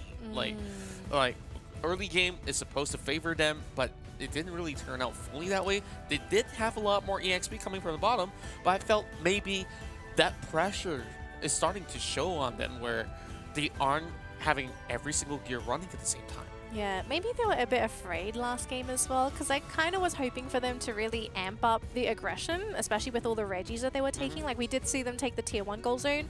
We didn't really see any tier 2 goal zones. So maybe they were afraid. I don't blame them. This is an elimination match, so they really did what they absolutely could. But we are going to be moving on here with the show as, well, Secret Ship. We're going to be seeing them again, Contra. Yeah, let's take a look at the brackets real quick to get you guys up to speed on what exactly this victory means for Secret Ship overall. So I'm just so happy for this team, because like for most part, like we've seen struggles for the team as well in terms of the amount of effort they put in, and they didn't manage to yield a series win throughout the league.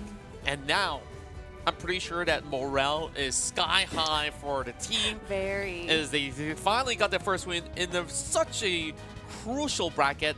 And now, with their victory, they will eventually be meeting up with no show right on this Literally upcoming now. match. Actually, the next matchup is going to be right now. Unfortunately, it's not going to be within the next 5 seconds, but this is our next matchup. Now, this is going to be the next obstacle for Secret Ship. If they are going to be able to pull this win off of no show, they're going to be going on to the next stage of competition, which is next week. They'll have to play against T2. And if you can win against T2, that's going to secure you a spot in the final. Yes, they have to play against High Five. Even if High Five win, it's not going to deny them the invite. They'll still get it. It's just they'll get second place overall when it comes to the brackets. As we are also dividing the prize pool for these teams as well. But this next matchup, No Show against Secret Ship, I think this is going to be a really exciting one to see how Secret Ship are going to adapt to this next team. Yeah, and this is going to be a different form of monster that they're dealing with as well, because like No Show believe they've been able to also put up really strong fights against even, you know, teams like High Five, who has been undefeated in their respective league in terms of a BO3. But that aside, like No Show has also a diverse pool of Pokemon that they do like to actually go for. So I think like it will definitely be a little bit of a challenge for Secret Ship, but we'll see how they handle. Yes, we will see how they handle it. But before that, though, we are going to go for a quick break. So as you all know, if you need to, go to the toilet, grab some snacks, drinks, call some friends, but make sure you're back in 5 minutes because this next best of 3, it's our last one for the night, and it's probably going to be the most exciting one. We'll see you after this, trainers.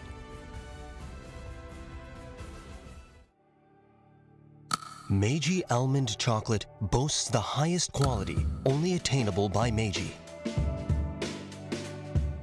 Our professional staff painstakingly pick out each almond with their eyes and hands. We give our uniform-shaped almonds a tantalizing aroma through direct flame roasting.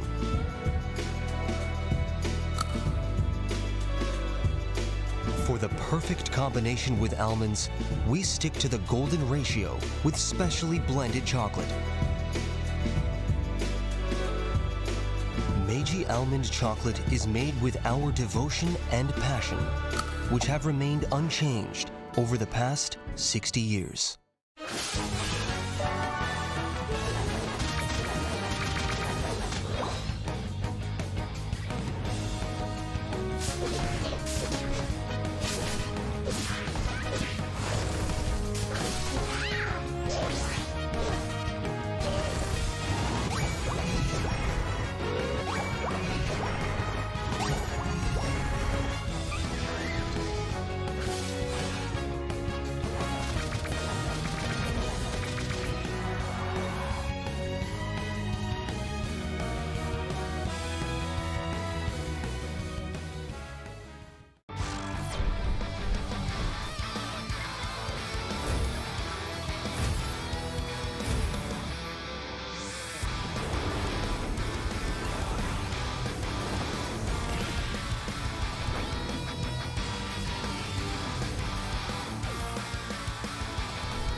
Meiji almond chocolate boasts the highest quality, only attainable by Meiji.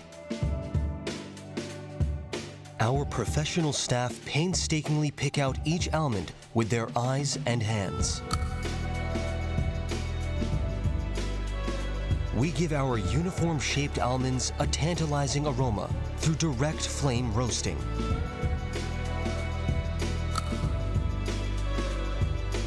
For the perfect combination with almonds, we stick to the golden ratio with specially blended chocolate. Meiji almond chocolate is made with our devotion and passion, which have remained unchanged over the past 60 years.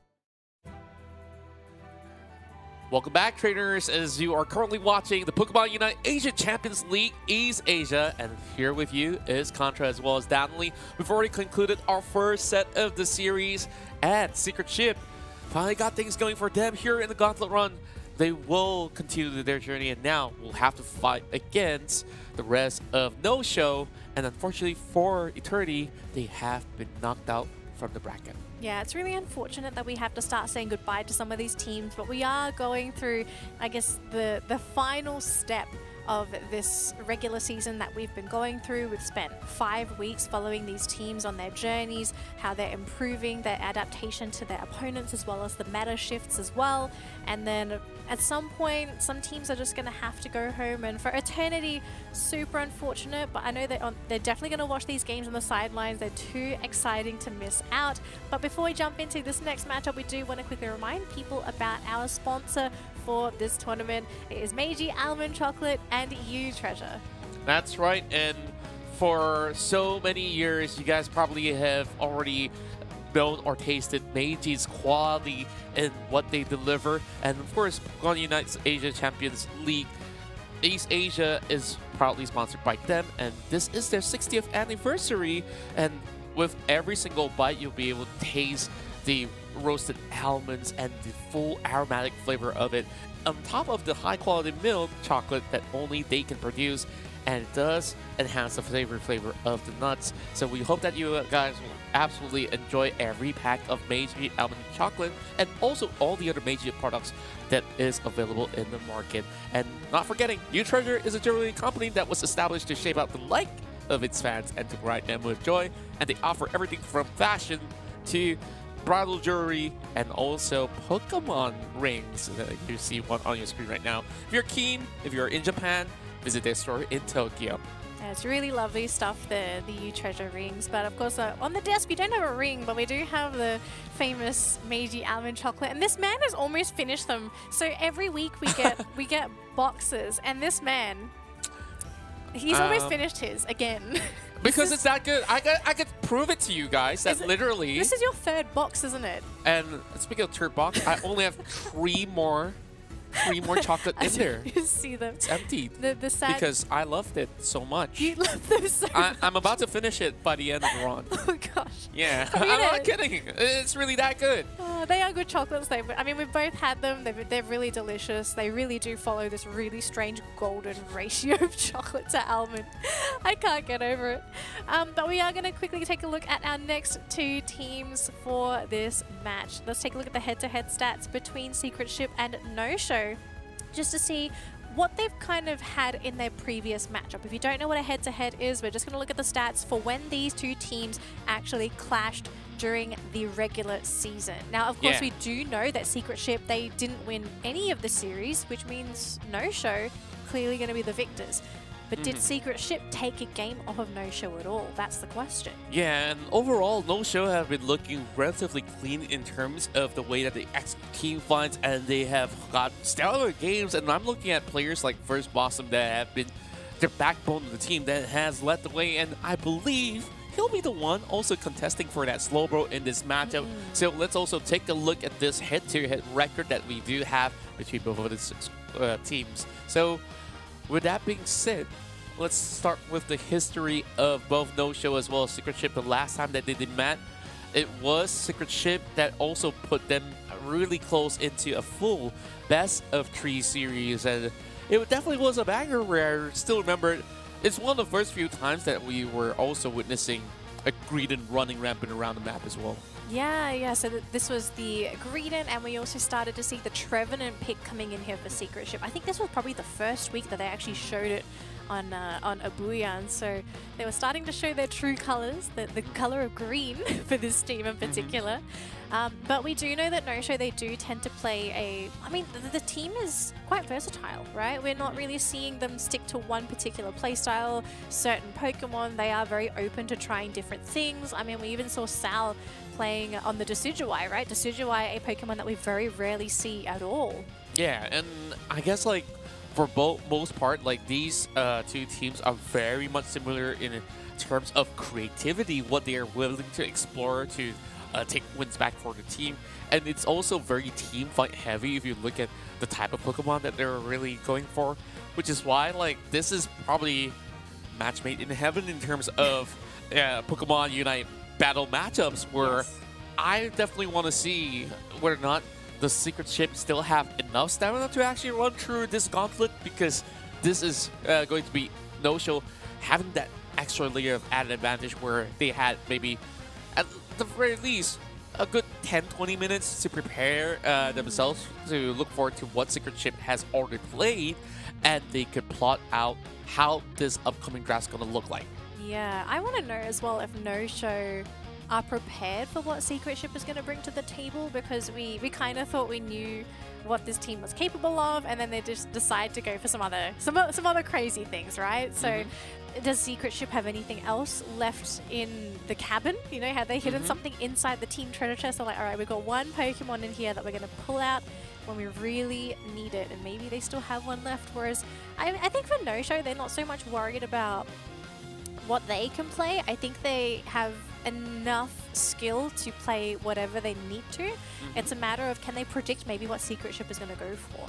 If you can correctly predict if they want to go for the triple defenders, if they want to go back to playing vanilla, if they maybe even want to transition to range, which, to be realistic, range really isn't Secret Ship's forte. You can tell that their players really like to just get on top of their opponents. Yeah, and that's where it really relies back on NQQ was first one to get that amazing setup for the backline to be able to do much, right? And Sal, I just love that he's always, you know, the second carry of the team, even might actually, but he will go for Pokemons that have very high impact AoE type of effects. And then on that last match that he actually gets the win for the team, he was on Hoopa. So it really goes to show that Sal is one of the most flexible players that we've seen throughout the course of the run. Yeah, I think we've seen Sal on some really crazy Pokemon so far. Speaking of, let's take a look at some of the pick rates for the Pokemon in the tournament thus far. Now, this is currently the draft stats for all of the regions: East Asia, Southeast Asia, and India. And as you can see at the very tippy top, we have Urshifu. This Pokemon has been banned so many times, almost as many times as it has been picked. It's been picked 2 more times, but it has basically appeared in every single game, whether it be banned or picked. There's been no game where it's been ignored. The only one being the past series itself, where both sides didn't manage to even literally get the last game. Oh, of course, this was after those patching as well, right? They started to see this may not be the best of priorities, but still going to be there. So to me, it was really surprising, right? Like, it's either banned or even picked. Like, it's been so prevalent. But when it comes down to win rate, I think this matters even more, because sure, it depends on the team's execution, on how they secure the game. But Wigglytuff, out of so many matches out there, only 6 matches to be played across the board. And it's basically 5 out of 6 that they actually win these games on.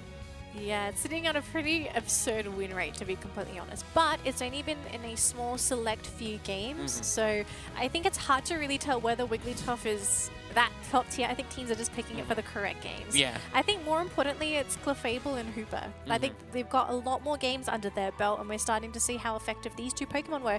And they were also the 2 that got banned. They got buffed in the most recent patch as well. So pretty crazy stuff to start seeing literal support having the highest win rate in the game thus far. But we are going to jump into our first game here between No-Show and Secret Ship. For anyone that's just tuning into the broadcast, this is our second best of 3 and last best of 3 of the day. Winner of this series will proceed to the next phase of the elimination matches next week, and unfortunately the loser will be eliminated from the tournament. And Contra, I want to quickly mention as well, if you lose here, not only are you out of the competition, but you will take home no prize money at all. The winner will at least guarantee themselves third place, which is $1,000 US. That's so right. money is now on the line. Now that money is on the line, look at how serious this draft is. No show have already seen what they've seen enough of. They say, you know, you rely on this hoop up for 2 games in a row, so they won't be able to get access to that. But they bring coffee to the table. So Secret Ship, Yeah. they are going to go for something similar. It's like, it's okay, I still have more supports left in my tank. Meanwhile, First Blossom opts for the Elder Gods to give them a little bit more healing and a little bit more disruption on the team fights itself. But, you know, dealing with this Garchomp, they need more firepower. And look at no show. Wow. They stole the Blastoise. And we're maybe seeing a zero. What is this match, man? All I right. have never seen this type of composition in competitive so far. So pretty interesting choices across the board, right? So we've got Blastoise on no-show. We don't know if this was supposed to be maybe like a deny pick from Secret Ship, maybe worried that there was going to be double defender again. So they have themselves. I mean, Hydro Typhoon is going to be great. Blastoise is also rather okay in this lineup because you can run into Secret Ship. This lineup literally has no disables if Slowbro is going to be running Scald, right? The only stuns you have to worry about, it's mainly going to be from Garchomp and maybe Slowbro if it goes for Surf. I guess Slow Beam, but that's a Unite that you're only going to see like maybe twice. I don't think you're really going to see it 3 times in a game. Lack of crowd control here for Secret Ship might actually be a little bit concerning hitting the late game if they couldn't get this Delphox being controlled. Yeah, I want to see how they move with this Zero Aura, right? Because we saw in the last best of 3, this Pokemon didn't really work out because we didn't see its explosive start. So I want to know how is Liz going to be handling this Zero Aura and what lanes they prioritize as well. Because we know for a fact that Abuyan, he's a very influential player on the side of Secret Ship. You kind of have to guarantee his lane. And so far, if you look at the teams, it looks like we're going to be showing some buffs here for Secret Ship. They're going to split, and they're going to give some to the Eevee. Make sure it can hit that Sylveon at a really good timing so you can pressure that bottom lane, and then maybe just focus all your attention up top. Make sure Abuyan is able to hit the Garchomp as quick as possible. That's right. They just really have to hit those levels in due time. For the moment, No Show understands that, you know, so long as we get ourselves on track, there's not going to be all too much challenge. Well, the Jackpot has already been popped by the Squirtle, where the first knockout will happen with Secret Ship committing with this low bro, and they will find a little bit more EXP being distributed across these Pokemons. Yeah, I guess they want to make sure that they have both Pokemon in the bottom lane leveled up on the side of Secret Ship, because you've got 2 Pokemon that evolve at level 4. Big advantage over what No-Show have down there. So we'll see if they can hit that timing. But you can see Liz, he's really prioritizing that bottom lane, wanting to make sure Gyakubari can get that level 4. Most important. But looks like a Abuyan being jumped on. With a Comfy for healing, it's a little difficult. So I don't think we're going to see any KOs up here, but there is going to be a tussle for these wild Pokemon. Oh, wait, hang on. Is this what I think it is? Oh. Oh. I think they're up to something here. That's... So it's not healing Comfy. We're actually going to be looking at the... gosh, I never see this type of Comfy played in pops. I forgot the skill name. I have to check it out. The attack boost? It's the pull. Oh gosh, I have to check the name. Wow. Okay. Now that actually makes a huge difference when it comes down to team fights. So all you have to do is to have Oguyen run into these fights, and then they will be a lot more disruptive. But Oguyen is already soaking so much damage, and now they really have to leave the room. The Altaria also being secured by No-Show as well, and the rest of them will continue to press on. This point fill goes on, and it will basically be crushed very quickly. Oh my goodness, so great start here for No-Show, looking rather dominant. Even though they had a lot of pressure in that bottom lane, they don't really care. They've got a really good team fight comp as well, especially once Blastoise gets onto the field. It's going to be quite difficult for Secret Ship to assert their dominance. Oh goodness, you have to be really careful up against that Delphox. And look at this, poor Sylveon having to just run away. Yeah, and Oguyen, he's also trying to fight up against 3 other Pokemons, but there is just overwhelming damage. They will eventually have to leave him be. Yakko will eventually be chased, but will there be enough spacing? Any help coming in? I don't think so. He's alone. I mean, there's not really much he can do here. It's just easy, basic attacks there from the Elder Goss, finishing off the poor Comfy. And look at this bottom lane. Great defense there from Delphox. You throw down the fireworks, make sure that there's no way anyone can score, and then he's just going to keep chasing. He's sort of just going to bring down Yakubari all by himself. Delphox is great against this Pokemon. Oh, but okay, we've got the heals from Comfy. Make sure that it's still going to be okay, and they're going to turn this time. Great counter KO. Yeah, and at least finally something goes right for the side of Secret Chip for the time being, where this early game just sees No-Show to be so ruthless upon Secret Chip. So they really have to respect a lot of all these spacing, especially for OBN. He thought that, hey, I got this Comfy with me that I could basically do anything and get away scot-free. Apparently not. For now, they don't really have that huge power spike just yet, but we'll see whether or not are they interested in contesting for the upcoming Reggie or so. Yeah. Whereas So Lizzie really has to hold the weight for the time being. So I'm just trying to figure out what's the idea behind this. It's Sweet Kiss Comfy, by the way. For anyone that hasn't played Comfy recently, Sweet Kiss basically is a AoE move that will taunt Pokemon that are around you. It's kind of like Follow Me. And so I'm wondering, is this supposed to pair up with Liz, or is it supposed to pair up with Abuyan, right? You want Pokemon to attack you. And that means you're going to be given an opening for Sylveon to do its work. Now, my concern so far is that we really haven't seen this combo work out so well. They're going to try and go onto Blastoise. Unfortunately, they can't really do much because Blastoise is probably one of the slipperiest Pokemon, especially when it goes for a rapid spin. Yeah, that's right. And I think like it really takes a lot for them to execute. But there it goes. Wow. Garchomp just basically stopping upon them, where they will eventually knock him out as well. And the rest of No-Show, they take center stage to get a good control, whereas PU, being absolutely off the zone, has to find a blue position. But all these Typhoons have Look at already Liz, though. He's diving the unleashed. back line. Oh my goodness, that was a great play, but no, Hydro Typhoon catches all of them. And that's going to be it. Liz is out of the picture. And now with two just to defend, it's going to be Sylveon and the Slowbro to eventually go down. Oh my goodness, amazing aggressive pressure there from No-Show. The threat of Hydro Typhoon, you always have to be so careful of that Unite move popping up in a team fight because it's just such a big stun.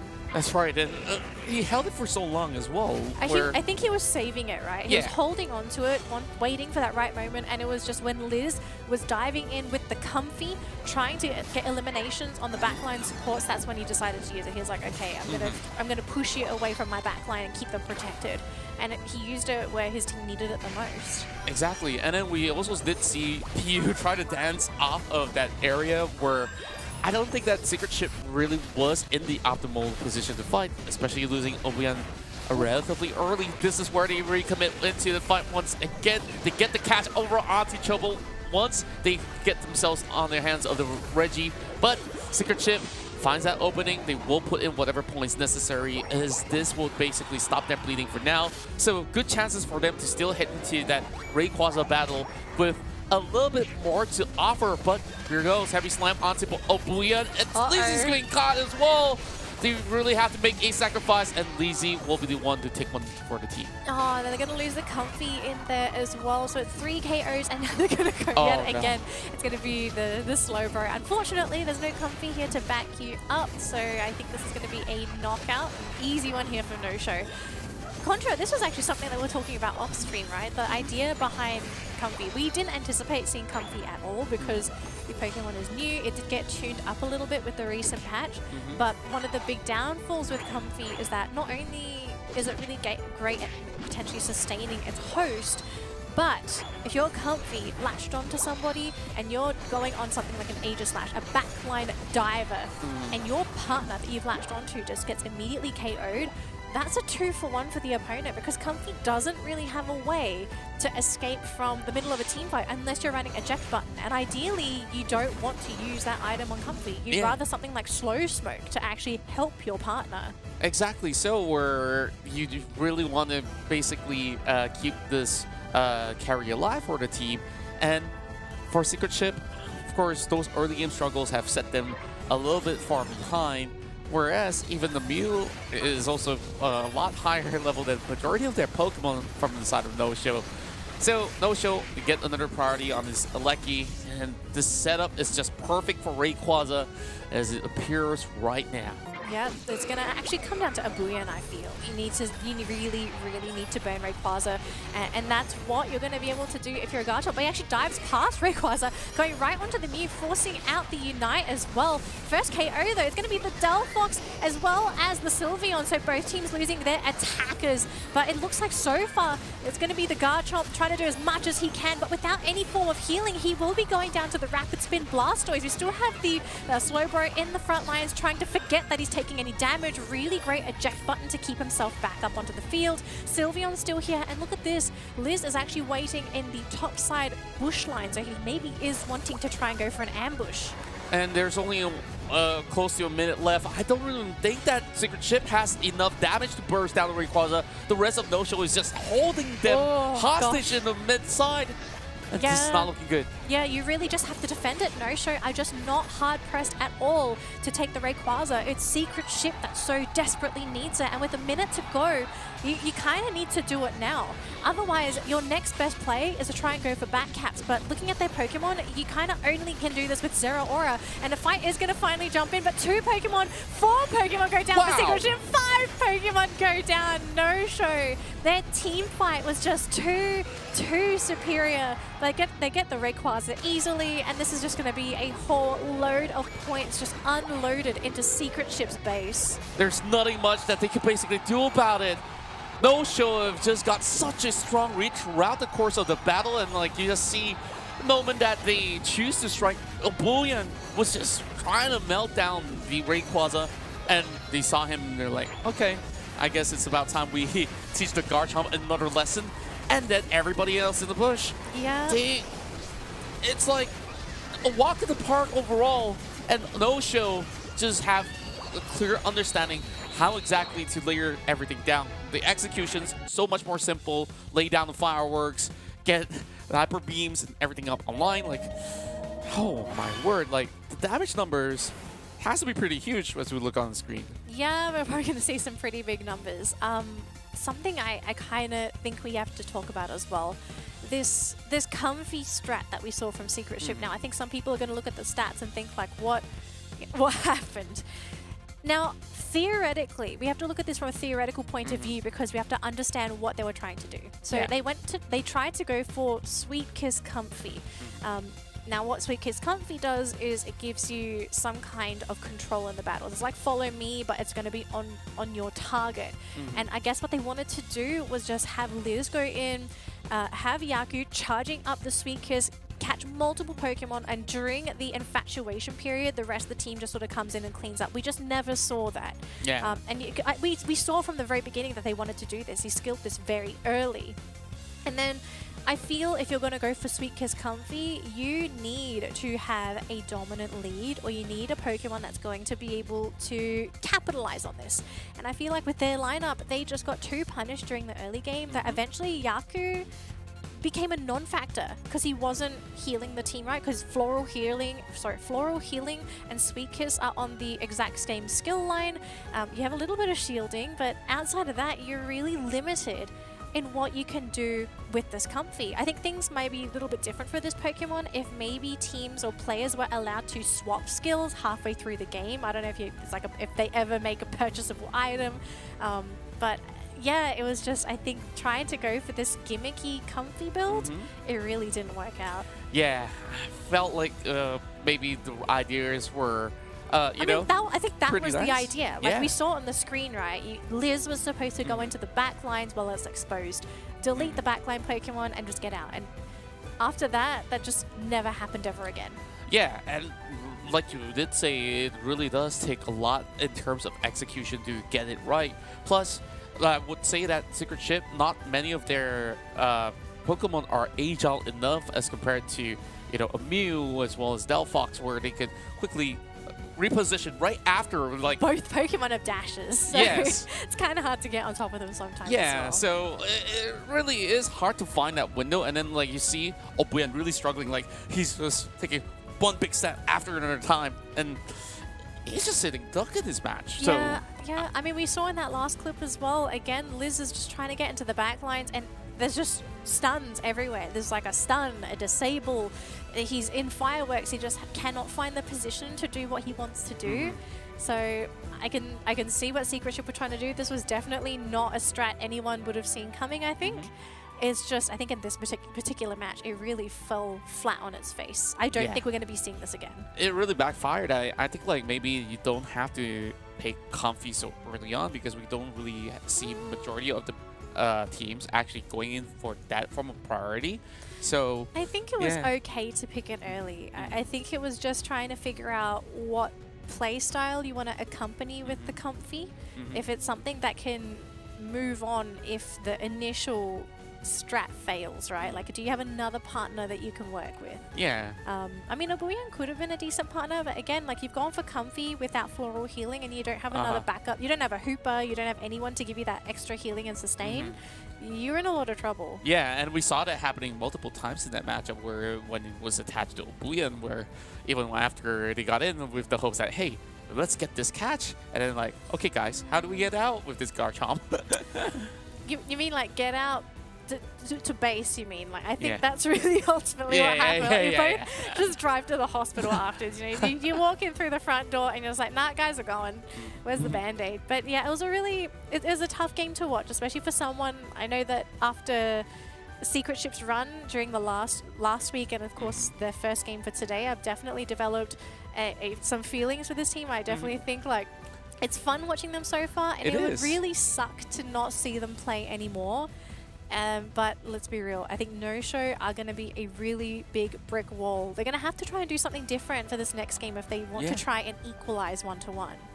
And of course, this is where we're going to be also showing certain highlights of that past games moments where you could basically break it down on like certain situations on what happens around this Comfy. Yeah, so I think this is the early game where we saw Yakun just latch on to Abuyan, just trying to help him in this lane and maybe even try and go for KOs. I mean, we saw just it was a 3-person gank, so I don't blame this sort of falling flat in his face, but ultimately, like, what was Comfy really going to do there, right? Like, you have Sweet Kiss, you kind of don't want to Sweet Kiss people towards your Gapite, so what do? There's not much. Yeah, indeed, that really wasn't. So I would suspect that Secret Ship, they're probably going to switch up their draft in a couple of areas, right? Like, if this did not work out, I feel like they would not play Comfy anymore, where we see them being a lot more comfortable in other Pokemon if they can actually get their hands onto, you know, what they've displayed. Mew being something of a staple. And in that particular game, No-Show took like what 2 out of 5 of their Pokemon that they played, the Mew as well as what I Blastoise. do remember, Blastoise. Yeah. Yeah, I mean, both of these teams, they kind of share Pokemon pools as well. I think Secret Ship are definitely, they have a shallower pool of Pokemon that they feel comfortable playing, and I think No-Show, they just did a great job picking Pokemon, like snatching them away. That's part of the draft mode, right? Not only being able to make sure that you're picking the right Pokemon for your team, but can you also impact what Pokemon the opponents are going to pick? Can you deny them a Pokemon by picking it? Because unfortunately, we only have one ban, and it's at the beginning of the drafting phase. We don't have another ban available during the mid-draft. That would add a whole nother dynamic, an extra layer to the drafting in itself. Now, unfortunately, because we don't have that, your only other way of banning Pokemon is to play it yourself. That's right, and with that, things have worked really well for No-Show, and they are just one more win away from meeting once again with one of the top teams out there. T2 will be lining away as they are the 2nd seed of the bracket of the ACL East Asia. So when it comes down to you know, the entirety of the league, I think like No-Show have been able to convince me that they are in fact one of the best teams out there, where I think if we look back at the track record, it really goes to show that, you know, they know what exactly they're doing in terms of drafts, and in terms of preparation, I believe like they've done so much homework in this patch itself that you still go for something that's comfortable, that they have played in the past. And once again, I just gotta reiterate the ease of execution on that match. It was really helping them propel up ahead where they don't really have to worry, I need to meet condition A, B, as well C. Yeah, I think that's actually a really good point that you bring up there, right? When you're drafting Pokemon, how easy is it to actually play that particular lineup? And look, Secret Ship, to be fair, they actually had a really difficult composition to play. It needs so many conditions to work. Yeah, a lot of things had to go right for them, and I think in some regard you kind of needed no-show to not show up in some areas, which, look, I think they did everything fantastic for no-show. So going into game 2, no-show, they have a 1-game advantage. They just need one more win, and then that's going to lock them into 3rd place at least. They will continue on their journey next week for the final phase of the Gauntlet run. But for Secret Ship now, they're going to have to try and pick it up from here. You need to sweep no-show 2-0 if you want to keep your tournament dreams alive. And in the past games, Secret Ship have denied no-shows from getting their hands into Urshifu. This time, it's going to be a change. They will ban the Mew instead of taking it for themselves, and they immediately locked it in. So, Water Urshifu time? Would that be it? Look, I'm kind of not thinking it's going to be comfy here, but who knows? Secret Ship have done all kinds of crazy things. Excuse me, I'm going a little mental here. But I do like this for Secret Ship. Like, they are feeling a bit more of what they used to. I can see why no-show is getting rid of the Hooper. We did talk about this in the previous series. Hooper has just been working too well for this team, so you have to get rid of it. This is also going to force Secret Ship into the other pool of supports. And what's left? Because Clefable's already been taken by no-show. And I think if you want to fight in a sustainable manner, Clefable is probably the best sustain healer out there. Blissy's fine, but it's more of a single target healer. Eldegoss is okay, but it doesn't heal as much as the other 2 supports. So what's really left in the support department? Mr. Mime's not really a healer. So yeah, I think this is the next best thing here for Secret Ship. Your healer is going to be Eldegoss. I mean, Cotton Cloud Crash is pretty good because it also heals, and it has that pushback mechanism, and it makes me wonder if you wanted to, you could maybe play a little aggressive with the Eldegoss. Cotton Cloud Crash into the back of no-show, push them into Secret Ship's lineup, because Secret Ship, again, they're doing what they know best. That is, get in your face. And no-show have some prime targets for these 3 frontliners. Yeah, and we're finally getting ourselves a Cinderace in the playoffs round. We have not seen this Sal. Pokemon for so long, and Sal says, like, I can catch them all, and I can basically play them all as well. So, you know, like, the captain will see whether or not will they sink this ship down on this particular match. And this is relatively exciting because the last time we saw Cinderace, when exactly was it? Was it? Oh gosh, I don't even remember. It was maybe so... not even the entirety of this competition. I don't know if we've even seen this Pokemon picked. I feel like I have, but then again, I've been watching UCS, so there's been some Cinderace over there. ACL, I'm not 100% sure. But anyways, this game has finally begun between no-show and Secret Ship, our final best of 3 of the night, and maybe even our final game of the night if no-show is able to secure this series 2-0 with a win right here. It's down to Secret Ship and whether or not they can actually equalize this match and pull it to a 1-1 and force that game 3 contra. That's right, and I look into the composition right now. The only concern that I do have is Secret Ship on their output of damage later on. If they have maybe a little bit of problem with the Glaceon on the early game, sure, it will look much better though.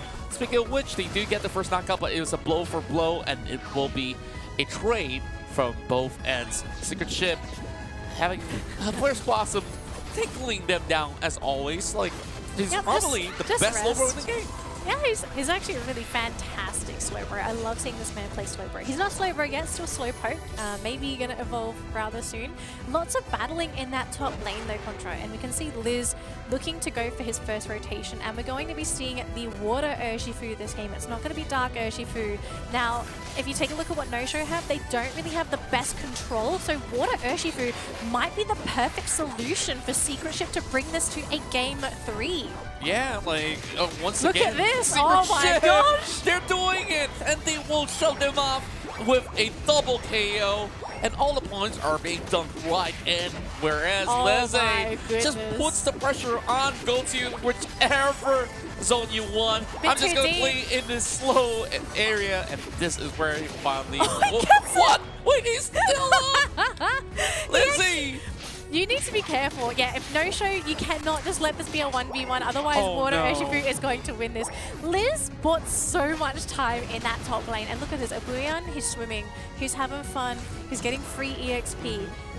We are already starting to see what could happen if you see, or at least leave this Water Urshifu unchecked. And so far, these mid spawns going to go in favor of Secret Ship. Yes, there's a Surf for First Blossom, but what's it really going to do? I mean, my eyes are ready. I'm ready to see Liz come back into this battle because we just saw what he could do in lane just then.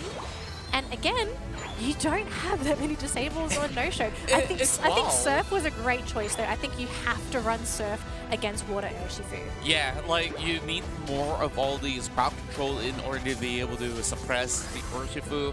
Especially, you know what? Like they don't really get that access into, you know, big like. Jeez. Oh my gosh. Oh, it's madness just watching this man zip all over the place. It's kind of crazy. And just having the liquidation shield as well, it just gives him so much more aggressive potential because he's able to offset some of the damage. But look at this though, no-show, you got to be careful if you're going to group up. And look at Liz taunting the Aegis Slash. He's like, come at me, man. I want you to jump on top of me. And now Aegis Slash is the one that's sent reeling. And look at this, eject forward by the Sylveon. Almost gets the knockout, but first knockout is there. Cinderace is going to be taken out of the picture, but look at that double stun from Aegis Slash. Great comeback. Going to be eliminating 2 of the Secret Ship Pokemon, and that also included Liz. So that's a lot of the firepower taken off of the map there for Secret Ship. Looks like Sylveon, though, doing quite a bit of work, chipping away at these Pokemon, but again, no-show. They get the objective. Losing Liz, so impactful for no-show. Yeah, it's just great understanding of positioning for no-show to be able to assess the situation. And when they did find that window, quickly they punished the Urshifu and they even hopped on board and take out another. And for that record, like Secret Ship understands, like, okay, this is not going to be cutting in for us. So no-show now understands, okay, we could just repeat this process and always have First Blossom to be around us in order for us to really commit. This is where we'll get ourselves a little bit of a pause coming in. I don't know what's really happening, but don't worry, we'll probably get ourselves back on track. So definitely, like, I think we really have to recap on that particular team fight that we had on the bottom, where, you know, no-show did have their very first Cinderace debut here in the playoffs run. And how much impact has it bring so far from Epi? Honestly, not too much. I mean, it's a bit early because, again, Cinderace is one of those late-game Pokemon. I think Sal's really doing the best that he can on it. So I kind of don't want to comment on it until we see this next upcoming fight because he's only still coming online. True. But I think the team is doing rather well dealing with that Water Urshifu. They really got a taste of what this Pokemon can do in the top lane. And then going into the bottom fight, you could see that they really respected Liz. When they saw him, they had to make sure that they were spread out, that they weren't going to get multiple Pokemon caught out by the Urshifu. And then when Liz dove too deep, which is what really happened, right? He dove too deep. His team wasn't there. He just got cleaned up with from the Aegis Slash. I think you have to be wary of how you enter these fights as that Urshifu. You're not running a Comfy that's sitting on top of you, giving you floral healing. You don't have a Blissey that's going to be able to back you up with Safeguard. You really have to be careful on how you enter these fights and make sure you have an exit plan if things go awry. Yeah, and when it came down to how they wished this team fight would have actually gone, Secret Ship was really back up those hope that, okay, Lizzie looks really strong right now, so he should be able to do something. And then because of that overextension like you mentioned, and from that position as well, I did notice that there was also a brush involved where vision control was not really in favor for the team, where majority of those show, once they pull back, okay, they understand, okay, we last saw a couple of members pushing outwards. So in order to even fully commit to that, we'll throw off the entirety of Secret Ship if they actually would go back in for a full-blown 5v5.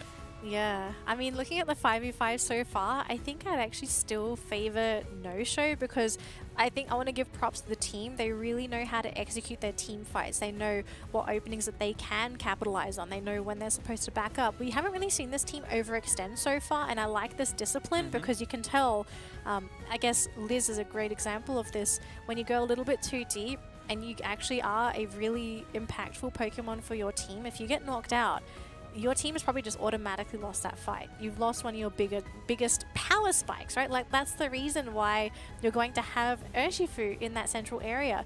You want to make sure you can capitalize on that strength that it has. Yeah, I think if Secret Ship can maybe reel it back in a little bit, don't get too excited. I think that's what's happening here. Yeah, because of, you know, the initial 3 KOs, of course, all thanks to Liz that have secured at the very least 2. I guess there is at least a glimpse of bright light shining upon through maybe currently Cave, because he got knocked down 0-1 currently. So they're trying to climb back up in order to make this possible. 2 wins back to back, like against No Show, it really takes a lot for them to understand what exactly is the team's weakness, because this team have always came up with such robust strategies, and most often than not, they're instead playing for counter picks that to deny Secret Ship from doing so. It is relatively hard, and they still managed to at least open this draft up, get that prior pick onto Urshifu. Banking on this pick itself is always going to be high risk, high reward, right? But most often not, it's a very stable pick, and it's really boiling down to later on how much more can the rest of the members contribute, because you just look at the backline, can they hold their own long enough for this Urshifu to do magic? Yeah.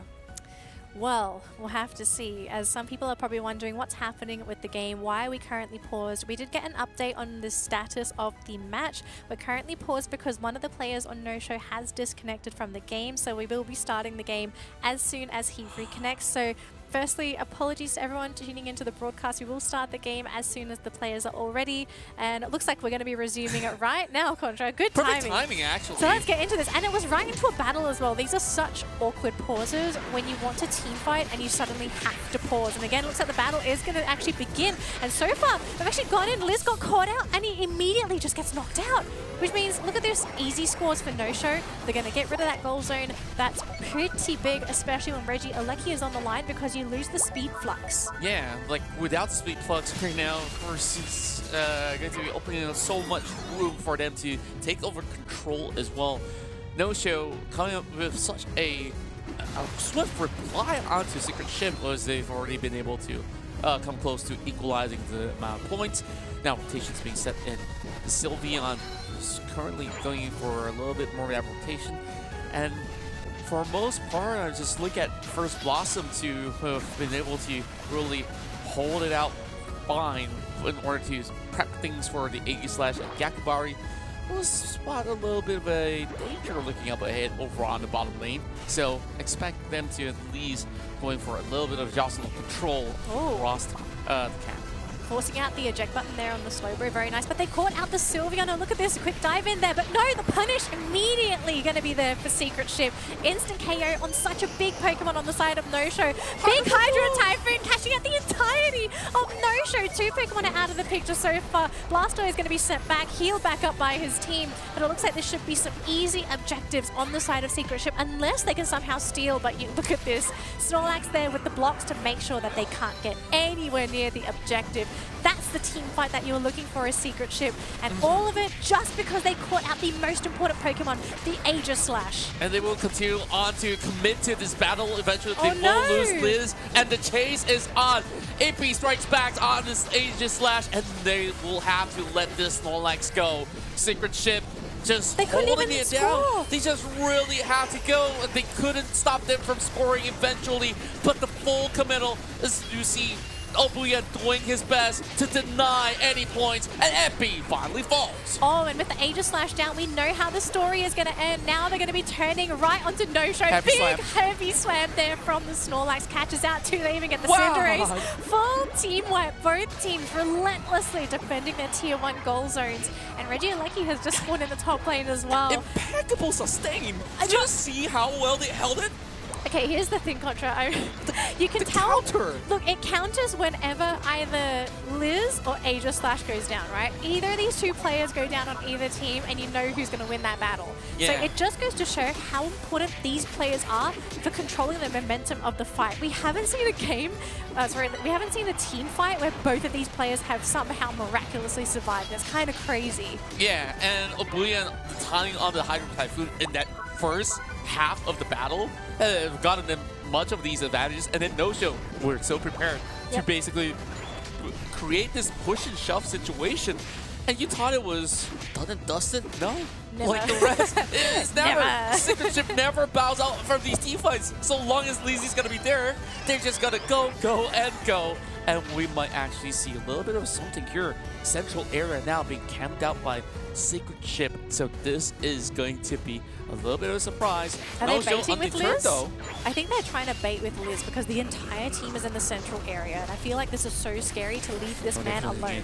We've seen what's happened before. Oh, the stun there from the Reggie Rock actually being quite problematic there the setup?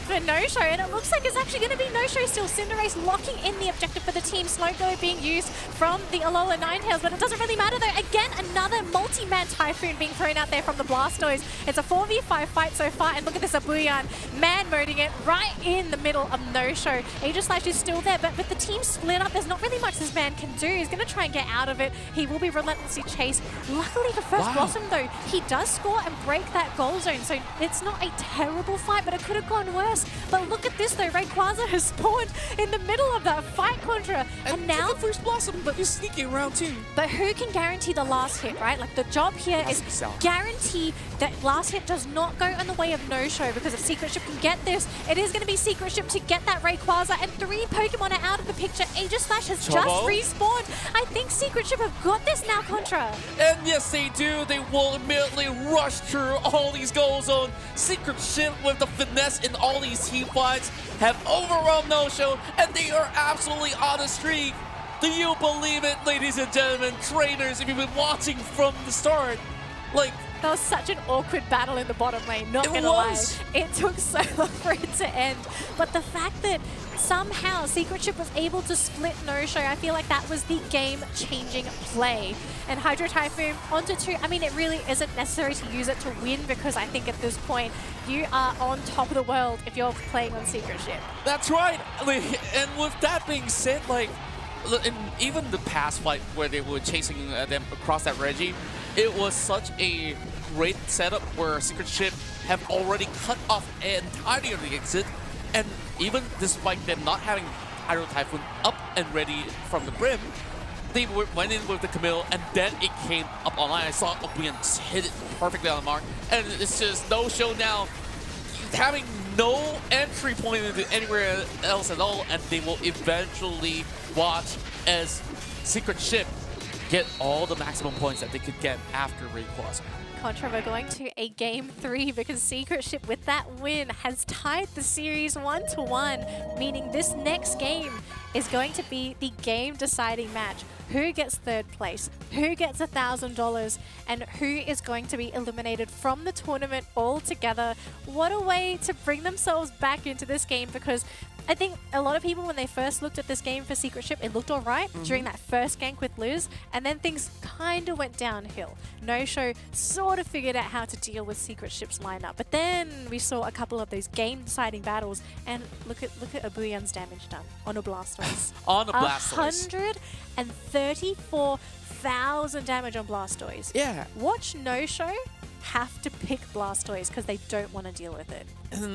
On top of just damage offered, the damage taken, they did focus him down, right? Like 60k being soaked right in the most out of many members. Okay, and the sustain is immense in Secret Ship. Yeah, I feel... Okay, so Abuyan did take a lot of damage, but in this game, you could tell that No-Show were definitely more focused on Liz when Liz was in the middle of the fray, right? Yeah. Because they definitely wanted to prioritize him. He was too threatening for the backlines. Abuyan, I mean, he was going to soak AoE damage anyway. That's what Blastoise does. But exactly. It's not common for Blastoise Yeah. to do 132,000 damage in a game. Yeah, and in terms of positioning as well, like, there's so many of all these team fights that you all will have a look, and Lizzie had that pop-off moment. This is where, you know, with a little bit of push and pull, the rest of No Show find that opening window, and then after that, it was Obuyan that gives them that golden opportunity, and then have this 4-member knockup with the Hydro Typhoon that really set Secret Ship up for some success. Yeah, this is the issue when you're playing up against a Blastoise. You always have to be aware of, is the Typhoon available? When are they going to use it? Are we in a position where we can spread out once you see the attack animation for the Typhoon? It's so annoying to play up against because you have to think about that whilst also being worried about your position against the enemy. Can you finish off that opposing Pokemon? Are you in a safe spot? Are you going to be able to assist this person if they're caught out? Like, there's so many things you have to think about, and then you have to worry about the Typhoon. It's like, there's too many things to think about.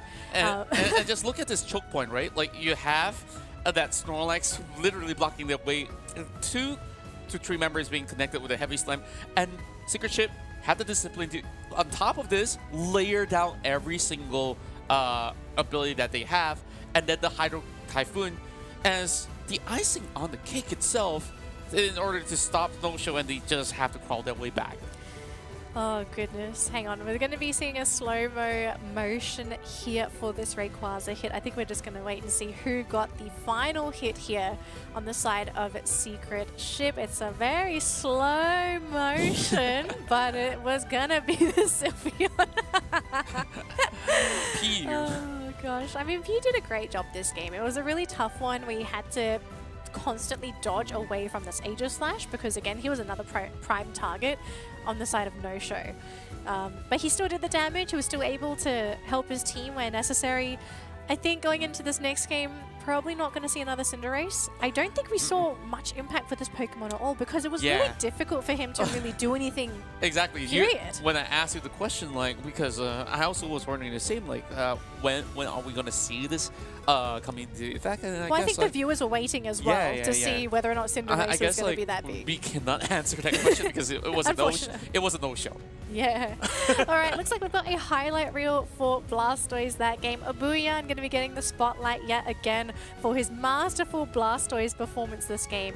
And I love the run that he built. I think a lot of people in particular, when you come to pubs, right, you have to play those damage-oriented defenders, and being able to just play the beautiful, beautiful Unite. Just being able to play Rapid Spin, it's a really annoying move to play against as the enemy team because you're unstoppable, you can't really do much against it, you can slow the Blastoise, but he's still going to get on top of you, especially if he's running... Oh gosh, I don't know why I blanked on this move. It's alright, I lost it. The move that you pair it up with, it's not Eruption, it's the opposite. It's gone.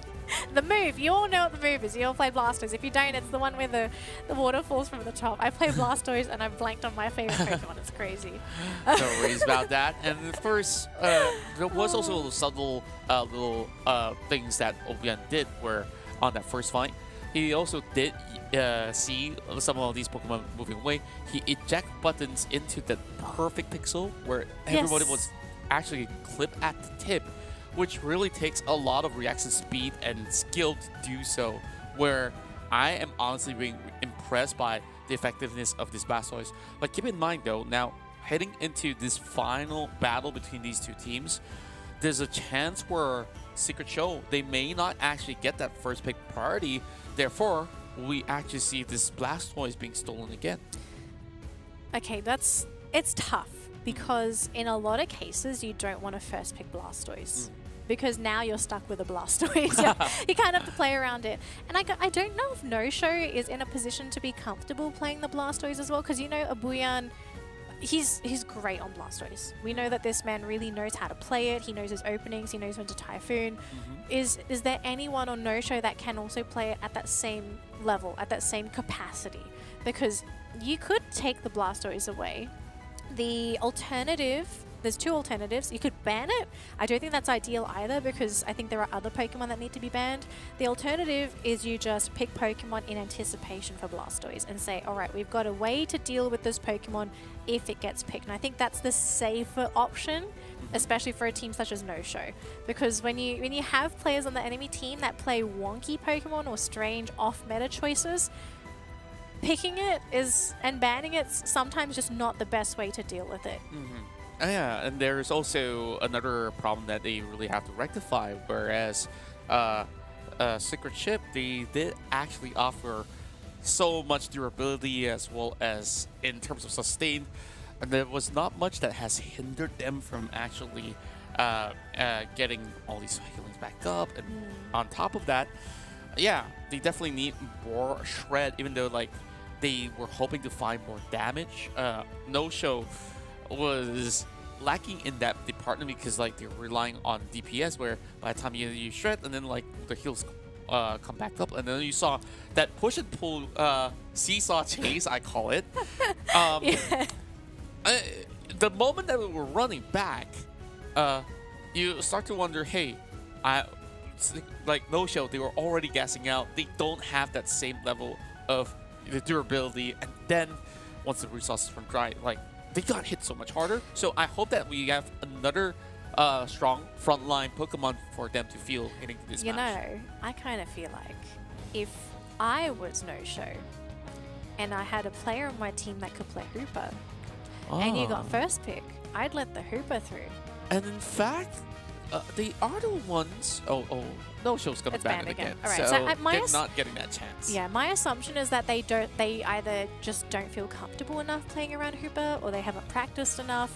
Again, we can't judge the teams for not picking certain Pokemon, because we also have to take into consideration what their players can play. Like, there's no reason to play a meta Pokemon if your player is just going to play it average. When you're playing at this level, you need to play your absolute best. And No Show, they're going to give this Blastoise to Chobo. They're saying we're not going to give this to Abuyan. He just does too much with it, which means Abuyan might be going back to the Garchomp.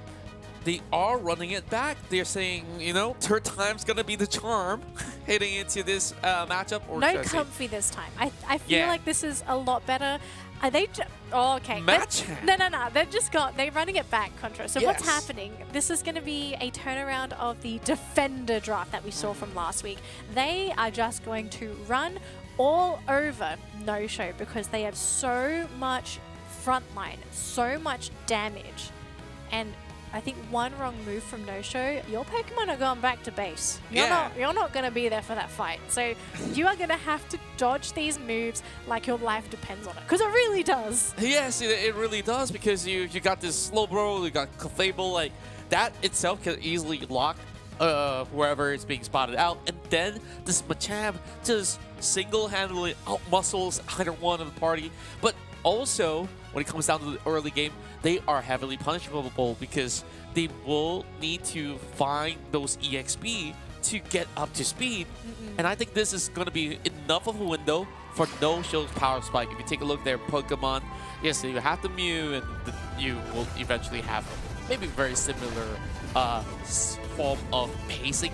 Whereas when you do get the funnels going through for Delphox, I think you will be able to do a lot more. Yeah, and actually I'm just trying to look at this lineup as well, right? So on the side of No Show, you've got Blastoise on your team. I'm curious to know what's going to be the play for Blastoise in this game. Are we going to be seeing the Rapid Spin Water Spout Blastoise, or are we actually going to be seeing the zoning build, which is Surf and Hydro Pump? Because you look at the team on No Show, you've got two squishy backlines that really need protection, and if you play Water Spout Rapid Spin, you're not going to offer much protection for your teammates. So I kind of feel like we're going to be seeing these zoning Blastoise, but we'll have to see what Chobo decides to do with this Pokemon, because it's just too early to say. But first KO though, going in favor of Secret Ship, getting the KO onto Snorlax. This is scary because they're playing a lineup that snowballs. Yeah, I'm on this hype train for Secret Ship, just looking at how much stamina they had throughout the start of the day. Up till now, they're still really putting on great performance. Yaku now forces the eject button from Chobo, and they should be able to at least hold back some points to be scored. Abuyan still trying, as they will be successful. And Lizzie has got to run, and Yaku, I believe it was Moonlight, was it? Yes, Moonlight Clefable. So they're going to be able to have access to healing in this lane. which is scarier, especially for a Squirtle lane, because this Pokemon, much like Urshifu as Kubfu, this Pokemon really just doesn't give you that much in the early game. But look at this though, we've got a KO in that bottom lane. Machamp going to be going down. Very great play here from No-Show, capitalizing on the power of Mew. They're just going to keep pushing out this Slowbro. Just say, you're not allowed to stay on this goal zone. We will eliminate you, but here comes the Doublade wanting to go right on top of that Mew surf there, but you're also surfing with the Doublade. KO onto the Snorlax, so at least a counter KO happened. No more scores that were happening. So I guess that's the best you can really hope for Secret Ship. It's great for Aegislash because look at him, he's Aegislash. He's ready to go. Yeah, already hitting that level 7 perfectly in time. While Sal is also 7 though, and he's looking for a rotation. And when we look at No-Show, they have also tried their level best to stabilize the match through their central area camp very quickly. So it might be just very slight advantages for the time being for the side of No-Show. What we do expect is them to gauge the situation over onto this top side of the goal zone because they are about to go in for another contest. Oh my goodness, I think the score total is going to be out of the picture. Chobo will be able to get that Citrus Berry, points are being scored, and I do believe this is going to break the 30 points here, so it's going to be a 23-point overcap by Ebe, so constant domination by Secret Ship top, but down bottom though, they've actually lost their own tier 1 goal zone. It's going to be Reg Ice down here, and this is going to be quite nice for No-Show. It's going to be an easy take and also free experience for Chobo to help him get to that Blastoise. Yeah, and currently they really have to find a way to go in for quick resets as well. Both sides really trying to control the game at their very own pacing, where No-Show hoping to prepare themselves for that late game insurance, where currently they can't really full commit. And look at that pressure coming from the Mew, bringing PU down low, and they're looking out for a pick off as Secret Ship recommits. Beautiful Unite there from the Mew, able to preserve itself, and yes, it will lose its life there, but it's going to be a 2-for-1 big win so far for No-Show. But look at this though, a Booyah going into the back lines. They do have to be careful of that range. Fireworks does get thrown down, and that's going to be a great zoning tool to send Secret Ship away from that bottom lane. Meanwhile though, poor Chobo having to solo the Reggie Alecki. This is taking him a really long time because unfortunately as a level 7 Wartortle, you don't really do that much damage. Wait, now that you pointed it out, like, he's really a little behind. At least finally getting, you know, one more level away. Shouldn't take too long. Because when we do hit that 4-minute mark, they should be much more prepared for them to be able to at least come in with higher typhoons to offer, and perhaps that could be a little bit more game changing because you will understand Obuyan would commit deep into these fights, and then this Machamp will try to go out for a hunt for your back line, which is going to be Delphox. So if they can find a way to bait and switch them, they should be able to at least get a huge setup for that Hydro Typhoon to take into effect. Chris Blossom, undeterred, won't be having too much problems there. I'm guessing this is the spin build on Chobo because we did see, there's Water Spout, but what's his second move? I don't believe it's Surf because we haven't seen it yet, so I'm assuming it's Rapid Spin. So he has gone for this Brawler AoE DPS. I'm just wondering, is this going to be beneficial for his team, right? Because he's got no zoning capabilities with this, especially with how tanky and front-liney Secret Ship are with the lineup of Pokemon. They're going to try and take this Registeel for themselves. If they can get it, though, this is a damage boost. But look at this Livid Outrage being used, and it will be picked up by Secret Ship. Objective is theirs, and oh my gosh, 2 Pokemon are down. Delphox being eliminated by a Booyah. 3rd Pokemon to go down for No-Show. They've got 2 more left, but I think if anything, you've got to get off this goal zone. He will try and go for the spin, though, but Chobo, there's not much you're going to do here, buddy. Back to the base you go. Secret Ship, they are doing it, 199 points, and they will find ways to just zone out the rest of No-Show, but they still want to keep up the pressure. Oblivion will not have any room to run, and will still have that heavy slam going in. They will pressure them on. Lizzie now still being chased upon, but will buy as much time as possible. Gakubari has got no business doing there, and No-Show. They're picking Secret Ship one after another. this is the strength of No-Show's lineup. So if Secret Ship are not running into you, and let's say Secret Ship are the ones to be retreating, you have so much pickup potential. Sal is going to be there just blowing Pokemon up. You've got Mew, another agile range DPSer that's able to just drop Pokemon from 100 to 0 in a matter of as a couple of move rotations. So this is something Secret Ship need to be very wary of. If you fight into No-Show, you have to commit because you're not going to get out of that battle with your lives. True enough. Like, we've seen it multiple times already. Secret Ship understands the amount of output that they can do within a window frame.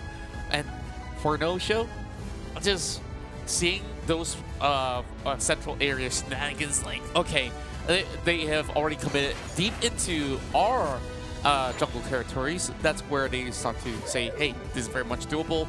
And these form of windows don't always come by, but if there were ever to be the case, they can try to catch them off guard when Secret Ship tries to go in for a deep setup into their own zones. Yeah, we can see both teams are also getting ready for that late game. They want to get their Pokemon as high leveled as possible, and Regirock's going to help them do this as well with the defense boost as well as the experience. And so far, it looks like it's going to go in favor of No-Show. Secret Ship are more content to clear out all the wild Pokemon instead. This is kind of a good thing for No-Show. They get the buff, they get the experience, but I think for Secret Ship, they're valuing this other experience unless they want to try and go for an ambush. Yeah. Put themselves in a position where they can quickly knock a Pokemon down. And Mew is in a weird spot. Oh, but it gets scouted. Oh, beautiful no. Solar Beam. That was great. And now they really have to position into another different territory as well. Now, this series all comes to a close in this particular fight. And we'll see which one will come out on top. Bullion already making a move alongside with Yakubari. Won't be able to spot much with the Surf. Look, No-Show are relying on Snorlax to give them that opening, but look at this though. Right in there, Live It Outrage right on top of the Pokemon here for No-Show. No KOs so far though. He's down to half health, but look at this. Bullion trying to get out of that battle. He will just get out. Hydro Typhoon going to be used, does not catch the Garchomp, does not finish off the Clefable. So we're going to be seeing a reset here. No Typhoon. And look at the back lines, Marchamp doing so much work.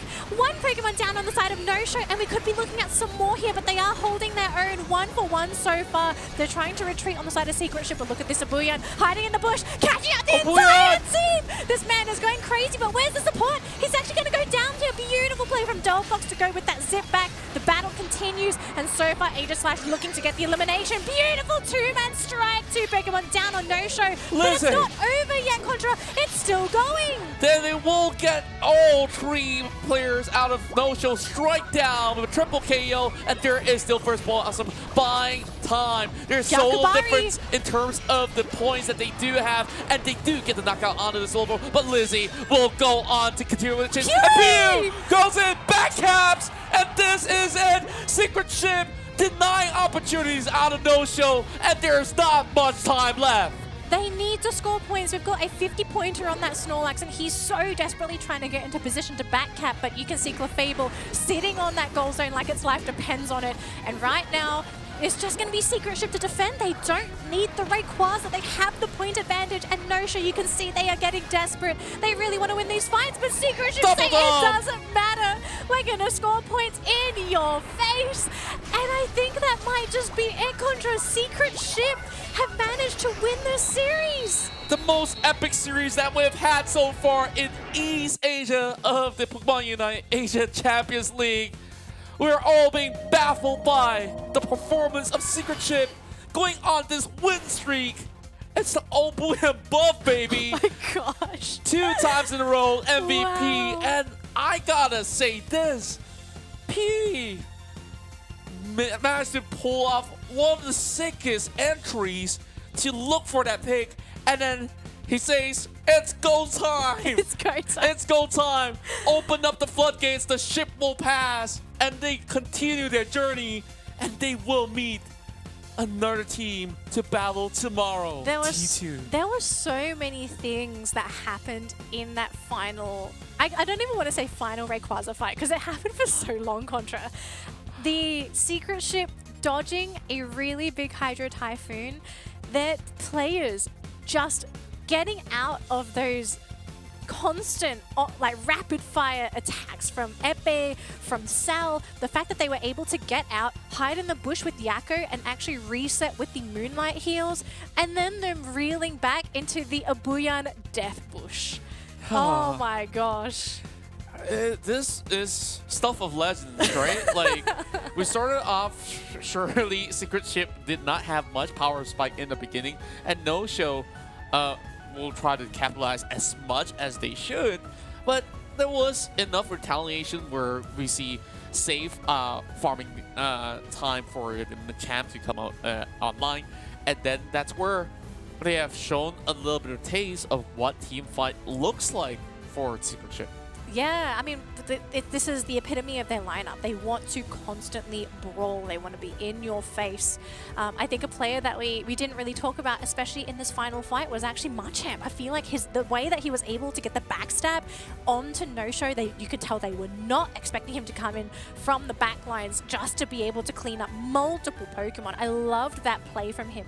And you can see on the map right now, he's playing in the lane. He's trying to not be scouted because look at this. He just went right into the back, caught the Pokemon that he needed to, and to get rid of the Mew, that's half the team damage, right? Because it's Mew and Delphox. That is the heart and soul of this team. Yeah, and with that in mind, they continue on with their spree, and just look how much time that Obian have managed to buy, and then it forces Cell into this really difficult spot, and it just opens so much room for Lizzie.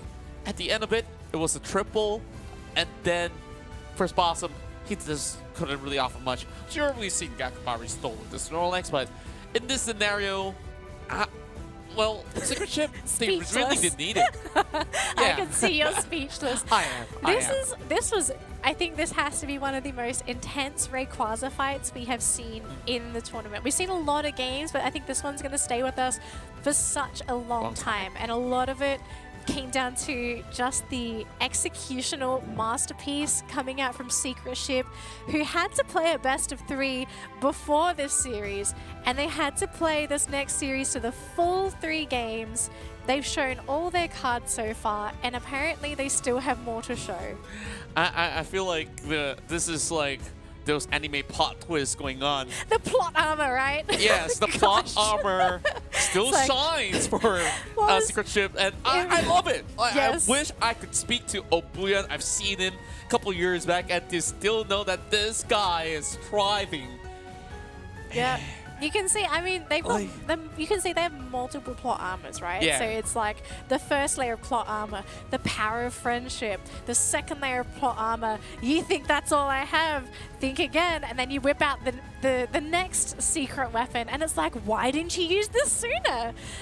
I cannot believe this team. We're going to take a look at the back caps from the last game, but I cannot believe this is the 5th seeded team in East Asia. They have bested the 4th seed. They have bested the 3rd seed. They're now going to play the 2nd seed next week. And I think, if anything, Secret Ship, they deserve this 3rd place. They definitely deserve it, and they not only secured that prize money, they do have a shot at T2 as well when they do meet up later on, which means like they got probably 24 hours to prepare for the time being.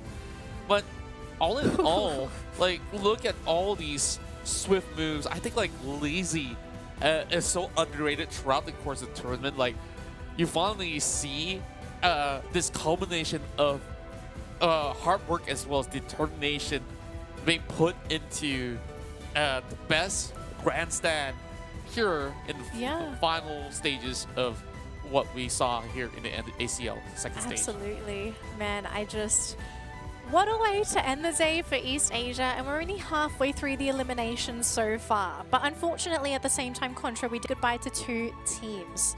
It was Eternity and No Show. These teams are now officially out of the tournament. I mean, they've given us some great games so far, but we're not going to see any more of them. That's right, and you know, they have definitely put up such a good showing, but we do hope that they will be able to make a return in the future.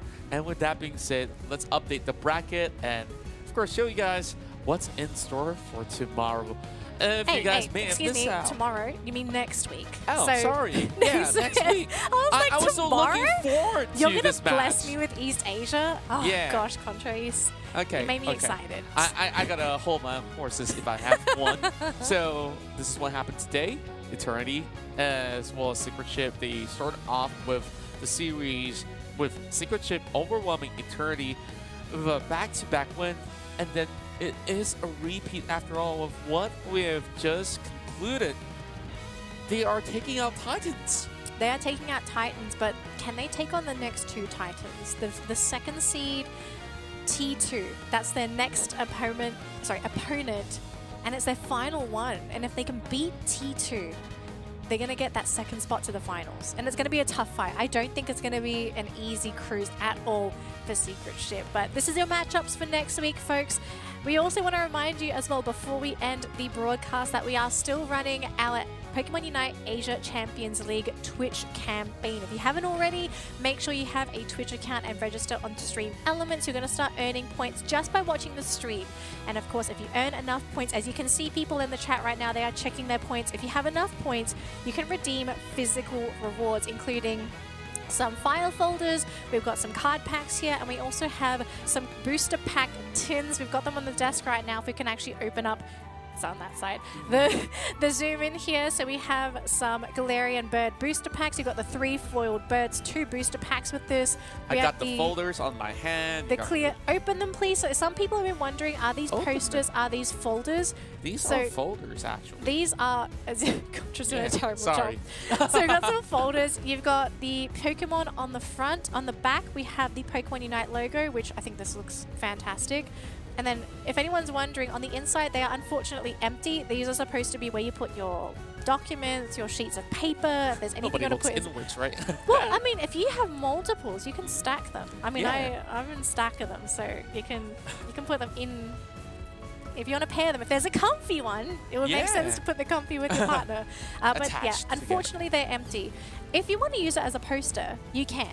No one's going to stop you, but they are wonderful. And then we've got the keychains. So we don't have all the keychains. There is a physical Pikachu keychain. These are the flat keychains that Contra has here. So if you haven't started collecting points, register now. And make sure you tune into tomorrow's games and also the India games on Sunday, because every stream you watch, you're going to be earning points. Also want to remind all of you, if you haven't already, make sure you bookmark the microsite for the ACL League, because it has all the information you need. It's got all the matchups, the brackets, the teams, the players, and also, the most importantly, the dates. So make sure you save it. It's your holy Bible for the Pokemon Unite Asia Champions League. If you have any questions, this is the first place to go. That's right. I believe that covers it all. Not only what an epic series that we had 2 times. Well, Secret Ship have been able to do it, and next week itself, we hope to see you guys once again, same time, same place here in the Pokemon Unite Asia Champions League East Asia. It's Contra as well as Downey, and I believe it's time for us to sign out. see you tomorrow.